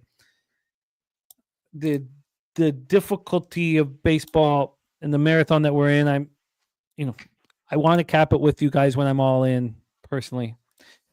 The Rays, I'm very interested in. I'm going to take a closer look on the Padres Yankees under. Again, I'm not sure if that game goes. The Reds first 5 plus a half, I find very appealing. The first 3 under 2.5 in the White Sox Royals, which could be the same bet I make in that Yankees game, although the rain does concern me. First 3 under 2 in Pittsburgh St. Louis. I'm interested in the under 9.5 in Detroit, Colorado, although I'm not sure if that game goes. I've got to sit with this Angels start here. I mean, I find it so difficult to believe that Urena is a Major League Baseball pitcher. The over 9 in Mets Diamondbacks, and that is the extent of my card. Jose, let's hear your card. Then we'll hear Peter Loshak's card, which will then close with the birthday pick. Jose, your action. Yeah, my action here. I'm pulled up again. I've got a lot of action today, which makes me feel uncomfortable here. Sorry, my shit's just taking a while to load today. So I've got Phillies, Rays, over 8, -105. And my favorite bet of the day, and Markel, if you want another birthday pick, here's another one here. Birthday pick, Tampa Bay Rays, money line, +113. Cincinnati Reds, money line, +190. First 5 plus a half, +115. Milwaukee Brewers, -120. St. Louis Cardinals, +104. And the Sacramento, Las Vegas, Oakland A's at -117. I like it. Jose, Peter Loshak, a review of your action, and please conclude it. Yeah. All right. So pick for our friend Markel. Got a whole bunch of stuff here. This is just what I'm doing. And if you're like, that's too many picks, it's annoying, I'll stop. But for now, that's what I'm doing. First game, Kim, RBI +208. Pedersen hit -130. Aranda over 1.5 runs, hits, RBIs +120. Zach Wheeler over 4.5 hits, -141. Jackson Merrill over 1.5 hits, runs, RBIs -120. Odds first 5 money line -113. Marte hit -177. De La Cruz hits, runs, RBIs over 1.5 +110. Chris Sale over 4.5 hits -145. Abbott over 4.5 strikeouts +108. Royce Lewis, RBI, plus 170. Benintendi hit, minus 204, and Benintendi over 1.5 total bases, plus 151. I'm going to take a shot with that guy, Isbell, RBI, plus 262. Lugo, under 5.5 hits, minus 127. William Contreras, hit, minus 214. Chad Patrick, over 4.5 hits, minus 149. Houston Astros, first 5 money line, plus 104. And full game team total over 3.5, minus 126. Verlander, under 4.5 strikeouts, plus 108. That line is moving in the opposite direction, but we'll see. Crow Armstrong for the Cubs, over 1.5 runs, hits, and RBIs, minus 110. And this guy, Pazzo, hit, minus 142, and RBI, plus 275. And Jordan Walker, hit, minus 133, and RBI, plus 300. Liberatore, over 17.5 outs, minus 110. That's also moving in the opposite direction. I got like 125 or something. All right, we'll see. Skeens, over 4.5 hits, minus 117. That's not good that a sharp offshore book has that, but okay. Liberatore, over 4.5 strikeouts, minus 152. Vlad Guerrero, RBI, plus 165. Juan Soto hit, minus 214. The Mets game, running the first, yes, despite the 2 nice starters, minus 119. Springs, over 4.5 hits, minus 152. And Arozarena hit, minus 204. And that's it. What do you want from me, baby? I don't Excellent. Want me not to do that anymore? I won't. No, that's beautiful. What about the birthday pick? We just before you give the birthday pick, we have a question from Nasty Nate. Says, what was Pete's record from last week's game? I can give it to you right now, unless Pete has, but I have it right here. Last week, Peter went 13-9. He went 13-9 on his action. Overall on the season, he's 26-17 at 60.5%. And some of these RBI bets he's making are at big plus lines. So we've seen his average line drop. And if he continues to focus on this strategy, as he's got a 13.9% ROI here on our show with it. If he continues with this strategy, his average line will become plus money in 2 shows.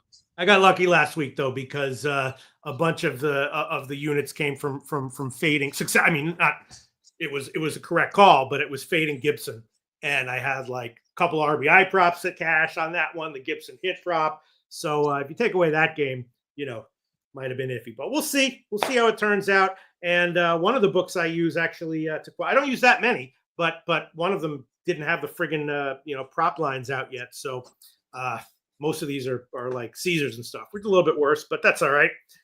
For the birthday pick, I'm going to choose 10 of these props, and we're going to parlay them. No, I'm kidding.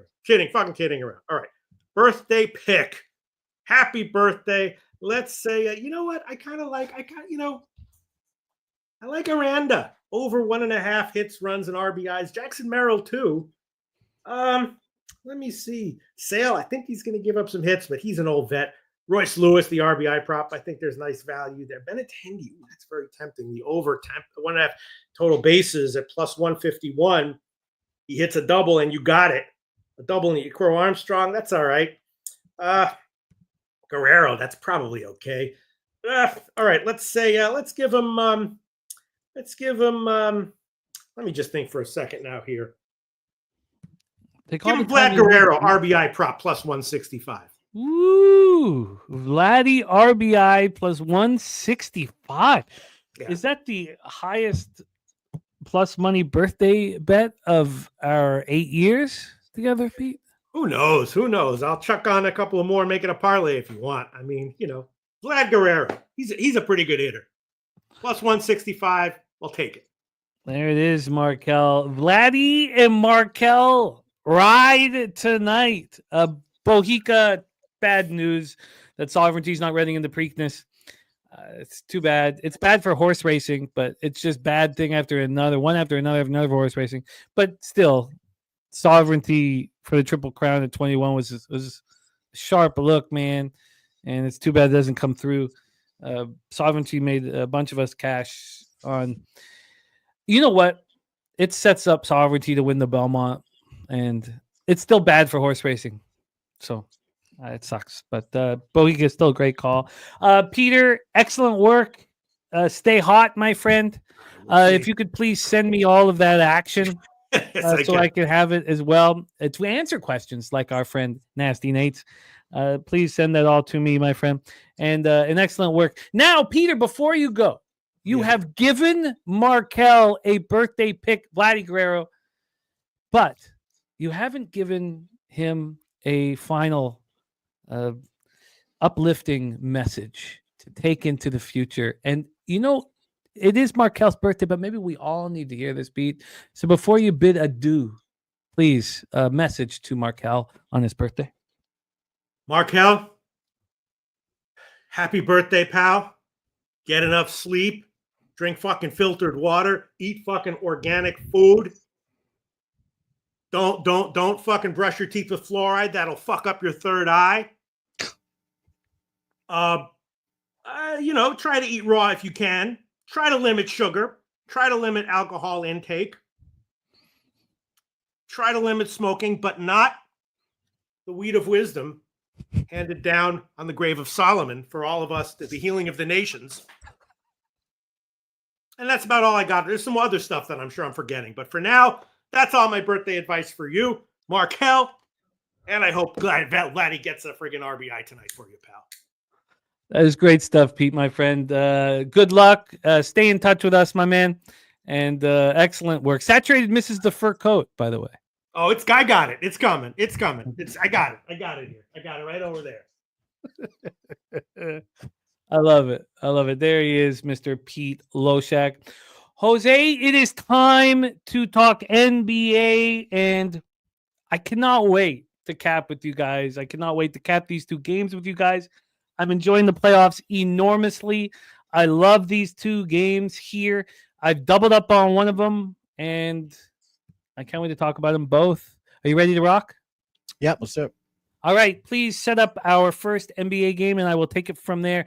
Thank you guys for joining us. We just finished our MLB coverage, and it is time to talk NBA. And good God, are the playoffs enjoyable? Take it away, Jose.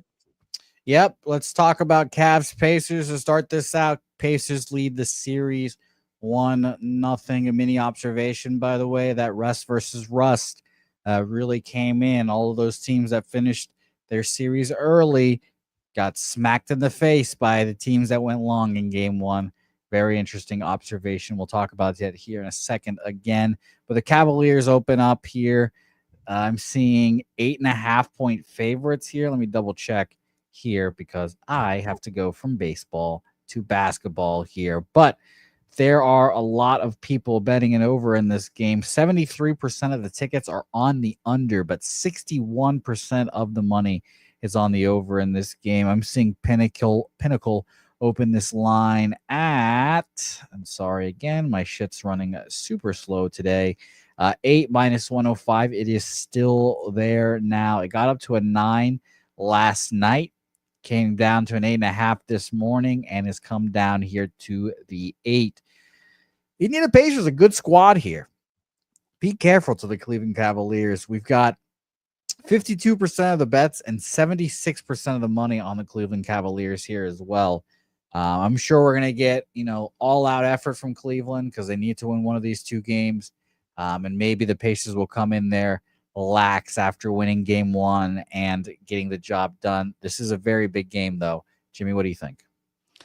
God, I cannot wait to watch this game. And we're going to break it down statistically. But there's the most important angles here. And I'll talk about it from a gambling perspective. I think the most important angle. But we do need to go over the injuries here because they are rough. Absolutely rough here for the Cavs. Garland, is he going to be back here with the sprained left toe? He had a light practice on Monday morning. He's become such a spectacular point guard. Do you want him in the lineup at 85 or 90%? Or would you prefer that he stays out another game?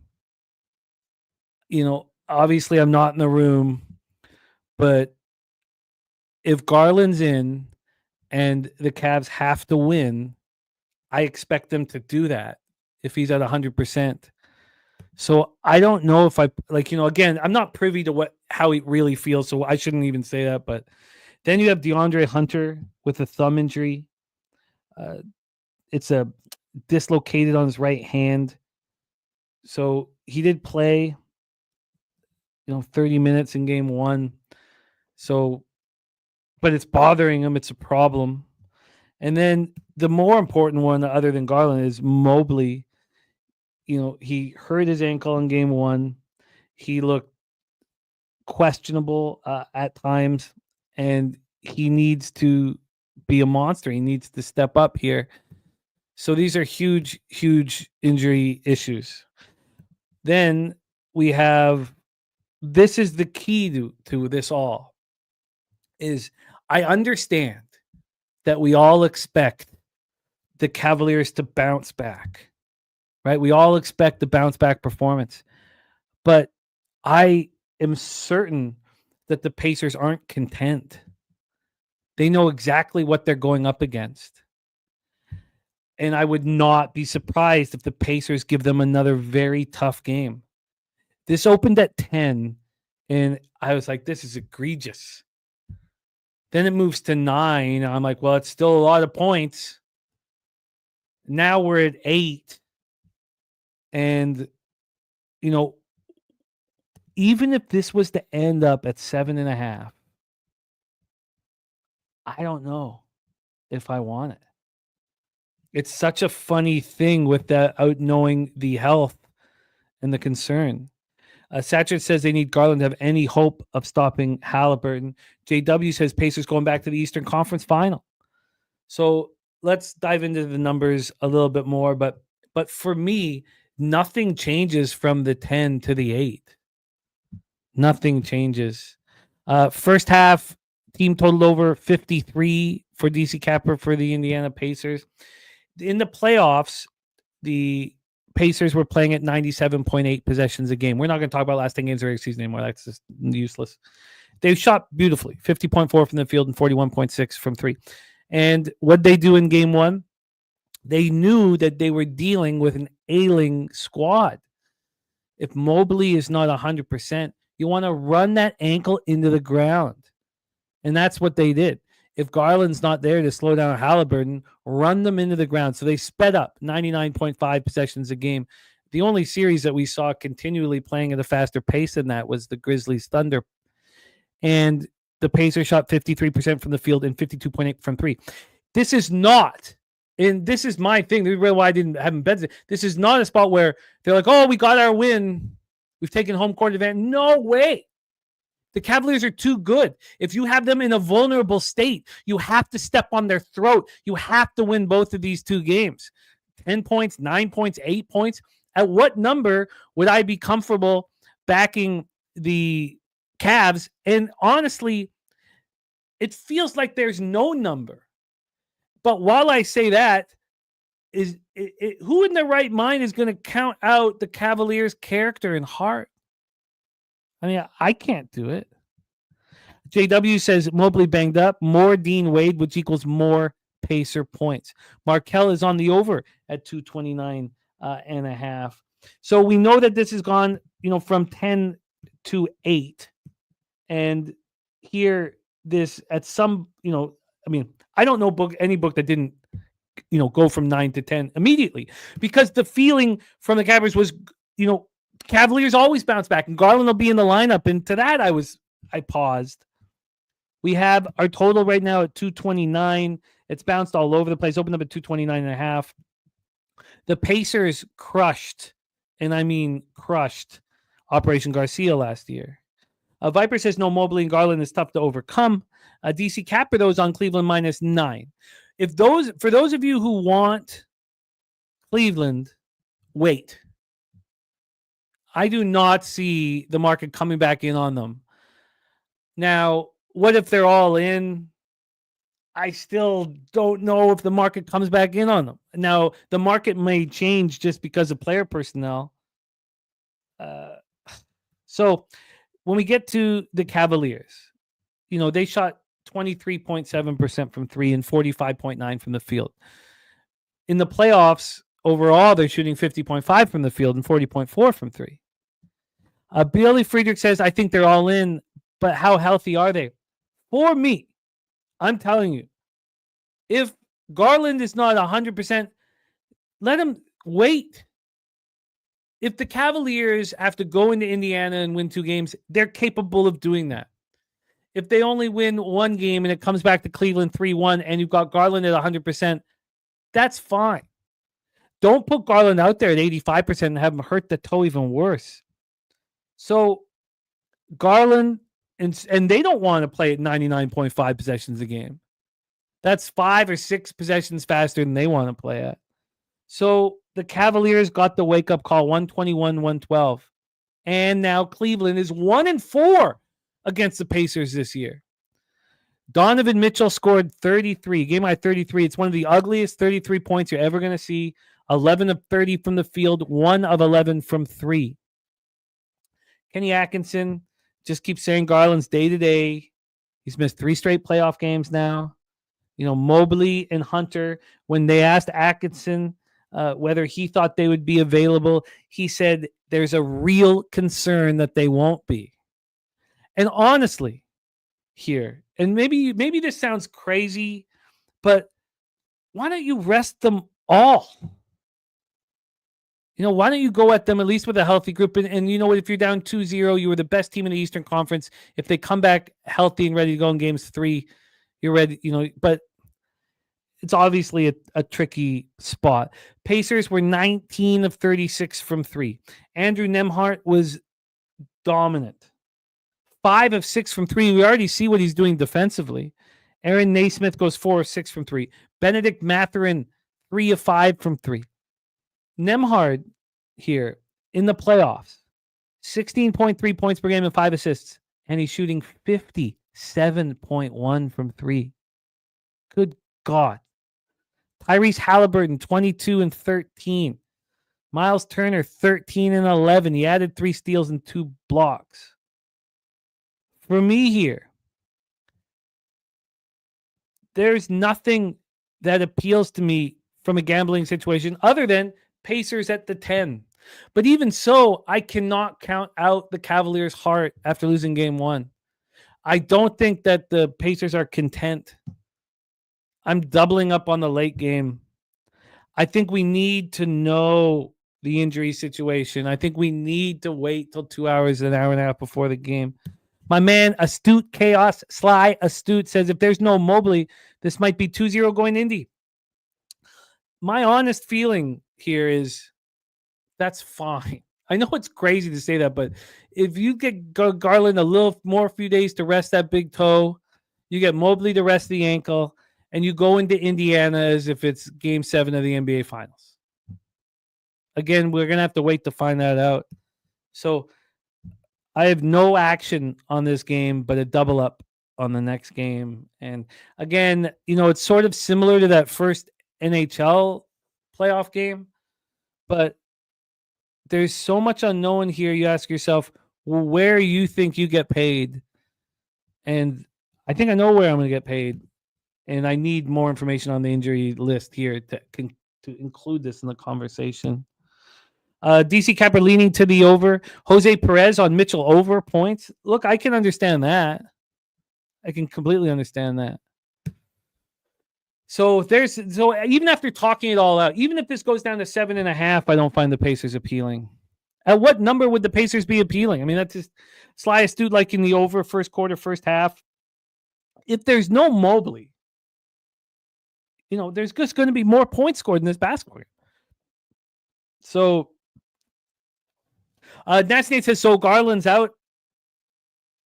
I mean, judging by the market, one of those guys are out. I mean, doesn't it have to if it's gone down to 8? I mean, can we explain it through cash flow? I guess we can. So we're going to go over both. Action is 73% of the tickets, 68% of the cash on the Pacers. What does Wager Talk have? Let me tell you right now what Wager Talking. You said total, correct? No, side. Set 52% of the bet, 76% of the money on the Cleveland Cavaliers. Wow. Wow. I'm surprised. This isn't.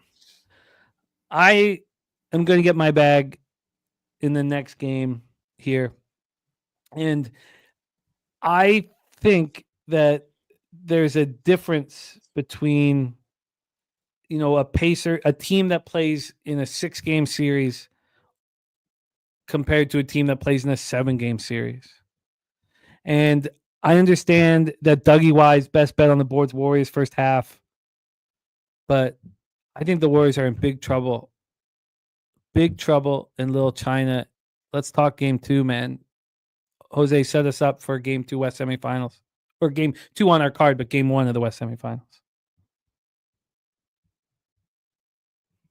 I think you're muted, my man. Fucking bastard. All right, let's talk about the game. Minnesota Timberwolves, Golden State Warriors. I made a great little China joke that will now be never heard by anyone ever again. It's not a joke. It's it was one of the most famous movies of all time. Oh no, I made the joke. No, your good thing was muted. Yeah. Of course, yeah. I saved me from the Asian community again. Shout out to all my Asian friends out there, and shout out to the Koreans as well. 61% of the bets, 70% of the money on the Minnesota Timberwolves here, 71% of the tickets on the under, but 51% of the money on the over in this game. So fascinating over bets according to our friends at Wager Talk here. I'm fascinated in this series. I saw that this is the first time that the Warriors are underdogs in a playoff series in the last 11 years. That is fascinating stuff here. And again, this is kind of, not the longest of layoffs, I guess, but we saw it a few times last night. That long layoff team versus the team that just got done playing a game. Those teams that just got finished playing games ended up winning, covering, etc. So I'm very interested to see how this game goes. 6.5 is the spread here. I'm seeing openers at 5.5, and we've gone up here as well. Total in the same vein. Let's check that out now. Excuse me. I'm seeing 207.5 where we used to play poker at. Now up to 210.5. And at Penny here, same thing, 207.5 up to 210.5 here with, again, sharp action seemingly on the over with 71% of the tickets on the under, 51% of the money on the over. Jimmy, what do you have to say about this one?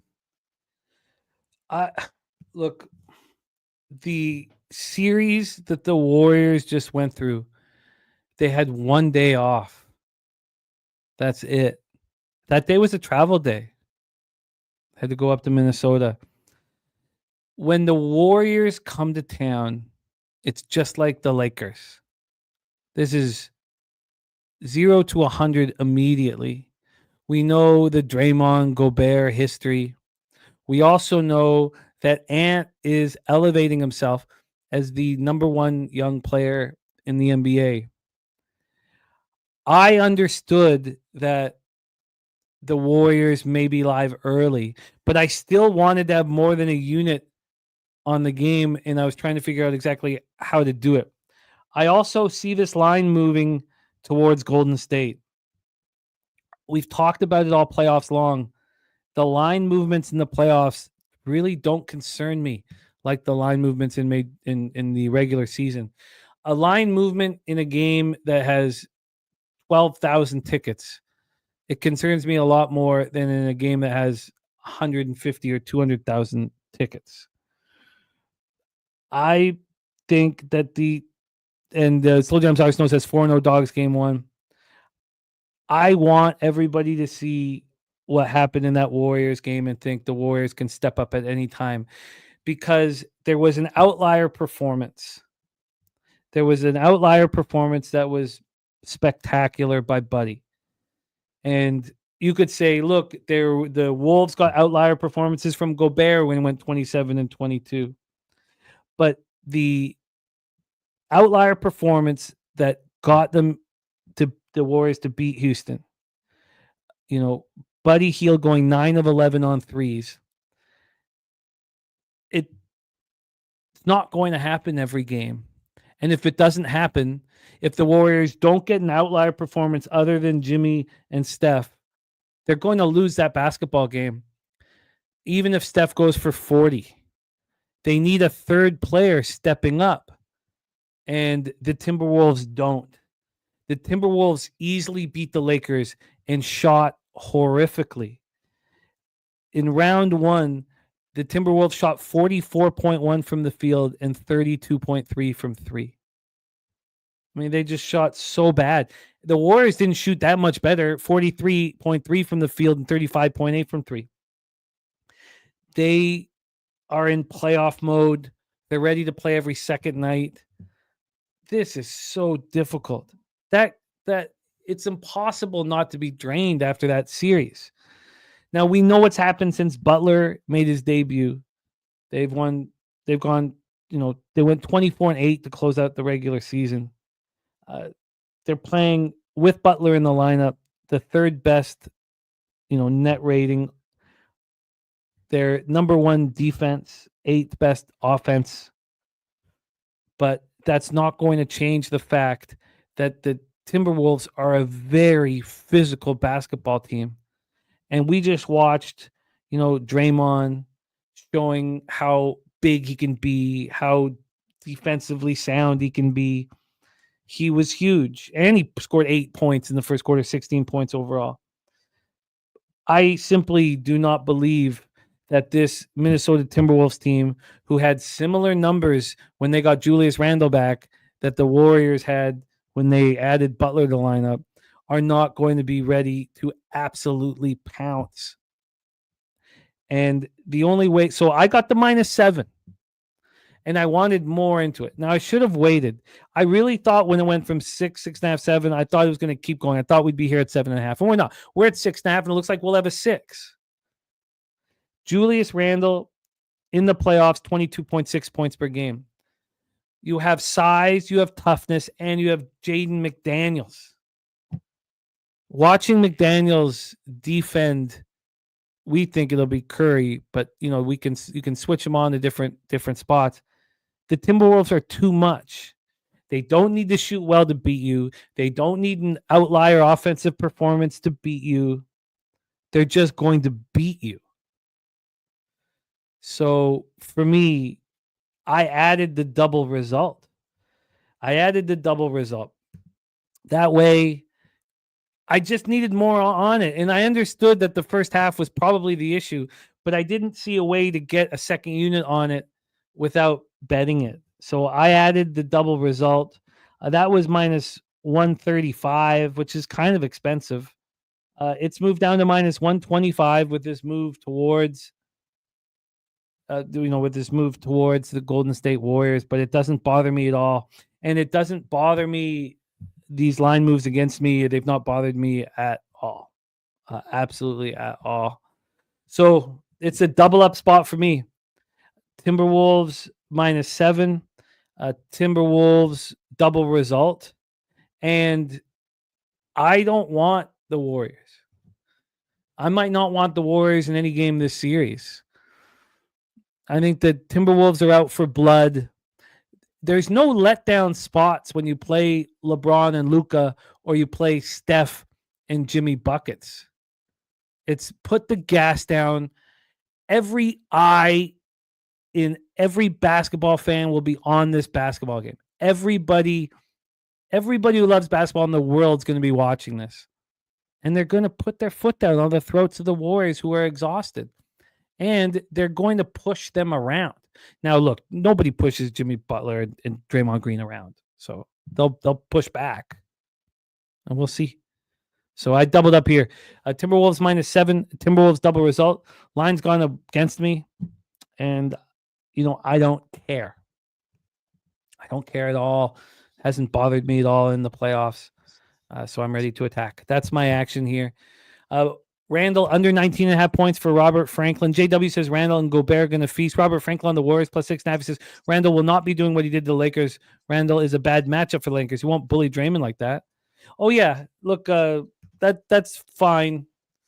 The Timberwolves have other players that can hurt a team badly. Naz Reid being one of them. So I'm fine with that. We have Sly looking at the buddy props to the under. I get that. Billy Friedrich says, I think the Warriors' best chance to win a game in Minnesota is tonight. Then the Miles are going to start catching up to them. I still find it very difficult to believe that they're not going to be exhausted here. BJ is on the Wolves in game one. When him and I are on the same spot, we succeed very, very much. And I can't wait to watch this. I think that here's another important thing. I meant to say this is crucial. Dougie Wise, his play of the day is on the Warriors first half. If the Warriors are ahead, and I think you have to wait to the first half, because I imagine that break between the second quarter and the third quarter, near the end of that break, the Warriors' legs are going to start feeling heavy. If I don't win the double result, which means it's either a tied game or the Warriors are ahead in the first half, it's another full unit live on the Minnesota Timberwolves. I'll be watching and I'll be ready to pounce. That'll be the third unit. I had to plan out exactly how I was going to bet this, and I thought for a long time, if I'm going to skip that first game, I want to make money. I want to have action. So Timberwolves -7, Timberwolves double result. If I lose the double result, a full unit on the Minnesota Timberwolves live at halftime. There we go. That is my action. An interesting point here from AM on the other game says Cavs -8. The NBA playoff teams that lost previous game by 12.5 plus points against spread in the next game are favored between -8 and -9.5, have won and covered 71.4% of the time. I'm excited about it and can't go against it, but I do think that 7.5s are on the way. So I could be wrong. This could move up to 9. If it does, it'll be player personnel wise. But I'm off of that one, and I'm hammering this one. And that is our NBA coverage. Jose, anything you're adding? Are you going to bet any of these games? No. Slow Jam says championship DNA doesn't worry you? No, not tonight. And not against this Warriors team. I don't. No. Look, in game down the road, if in game 5, let's say game 5, if at some point in game 5, in Minnesota, Steph hits, his 6th or 7th 3, and he pumps the arms up for the fans, yeah, I'll be scared. And championship DNA will scare me. But I do not see how they are not exhausted. And again, like the Pacers in game 2 against Cavs, you cannot relax for a second against the Warriors. If you're up 20, you can't relax for a second. We just saw the Knicks come back from 20 because Brunson's a junkyard dog who's going to hit every important shot. This is put your foot down on the gas. This is why the Wolves went into LA and beat them in game 5. You're playing the highest marquee teams in the NBA, not named Knicks and Celtics. It's a chance for Minnesota to show, that they're real, and I think they will. So, Saturated says, "Man, this feels like last time Jimmy carried the heat against everyone. Won't be surprised if he pulls some shit like that again." I think he's a step slower, and I think that series took a lot out of him. And I'm not afraid to fade them here. And I'm going to put a full unit on the Timberwolves if things go awry in that first half. I have the whole script here. Any which way, I believe I'm going to make a profit. So I can't wait to talk about it, man. And Satcher says if Amanda doesn't get hurt, the game ends differently. It's Steph locked up.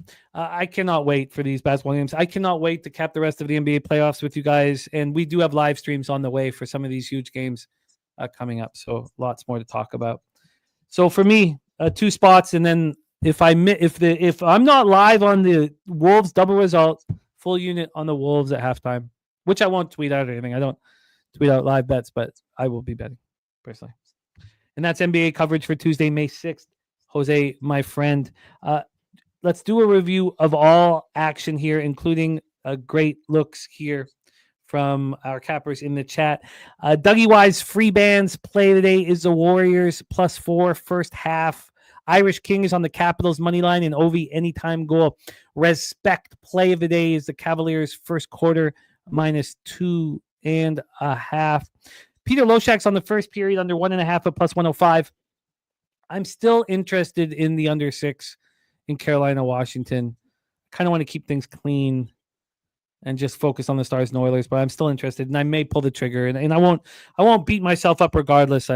If I feel like I have enough of an edge, I'm going to move on it. I'm going to add the Oilers team total over 3. Peter's on the over 6 at minus 149. Then we get to the pig milk play today. It's the St. Louis Cardinals money line at plus 100. Stacks play today. Carlos Correa over 1.5 bases and Inter goal, says Fernando Mendoza. Then we have stacks play today. Number 2 is the over 9.5 in the A's game. TJ is on the Washington first 5 money line, the first game of the doubleheader. That pops off in 12 minutes. That was our only look on that one. That was the lone look, Washington first 5 money line. Spooner on the Astros money line at plus 105. Phillies money line minus 120. Orioles plus 1 at even money. Pirates money line. Diamondbacks money line. And Mariners money line. Then when we reviewed our action in MLB, we can touch on it again. We're not going to touch on Peters, although he's running very hot in high quantity of action. Sterling Gentry is on the Red Sox minus a half, first 5 at plus 125. Troy Torrance has the first 5 and the full game over in the game that pops off in 12 minutes, game 1 of the double dip. Justin McKelvey's on the Rangers. Troy Torrance on the Marlins first 5 and the Marlins first 5 plus 1. Chosen one is on the Rangers money line. We have Robert Cherry on Edmonton money line over 6.5. Leafs money line, Nats money line, Texas Rangers money line, Dodgers money line, Phillies money line, Cubbies money line, and the Braves money line. Ron Crawford's Major League Baseball play today is the Twins on the minus 1.5 line, and his NHL play today is the Washington Capitals at plus 104. Shout out to our guy, Mr. Ron Crawford. Ron Crawford!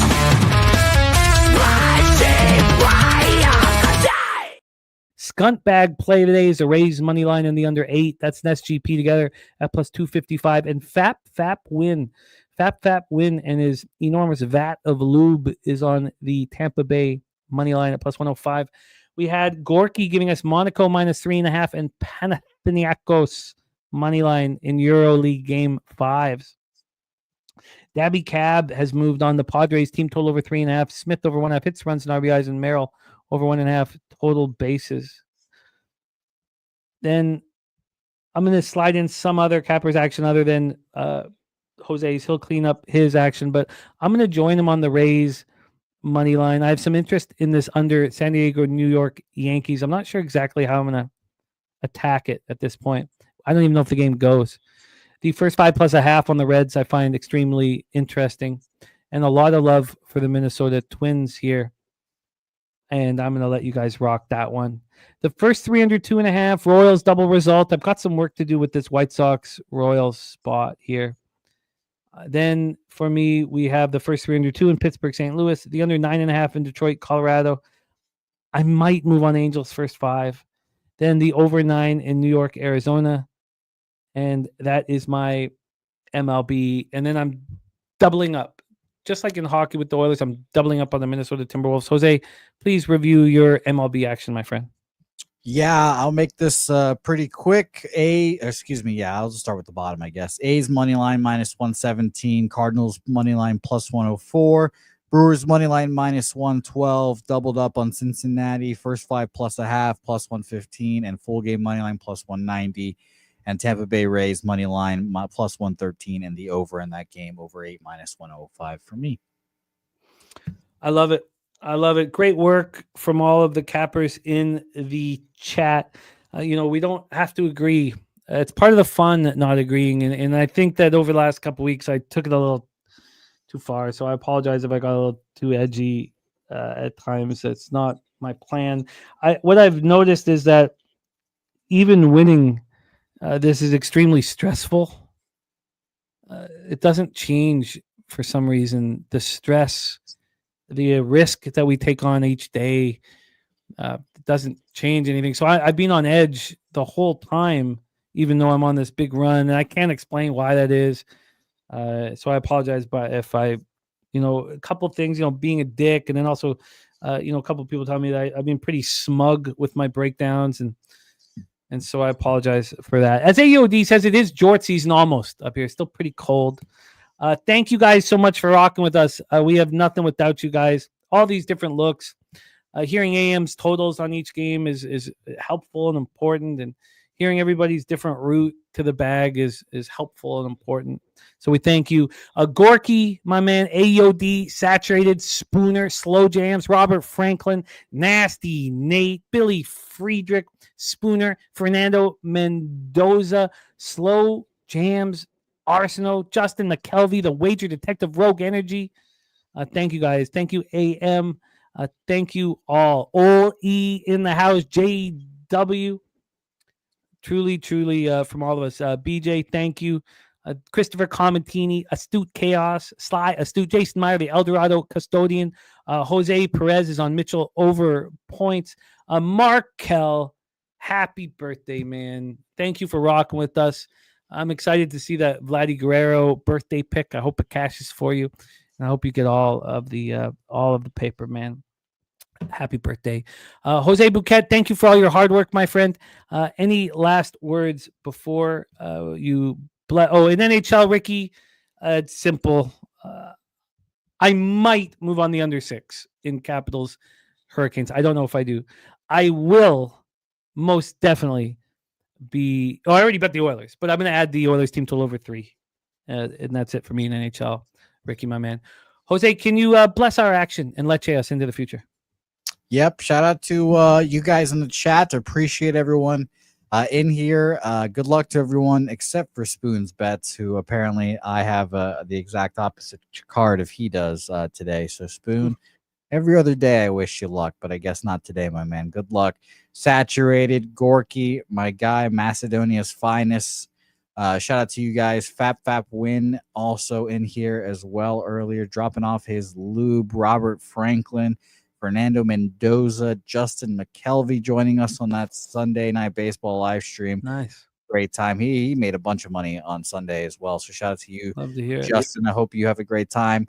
And I hope all of you guys have a good day here today. Let's go get some money. Let's go make some fucking money on the diamond here today. God damn it, especially. So let's Halo bookmakers. Let's go.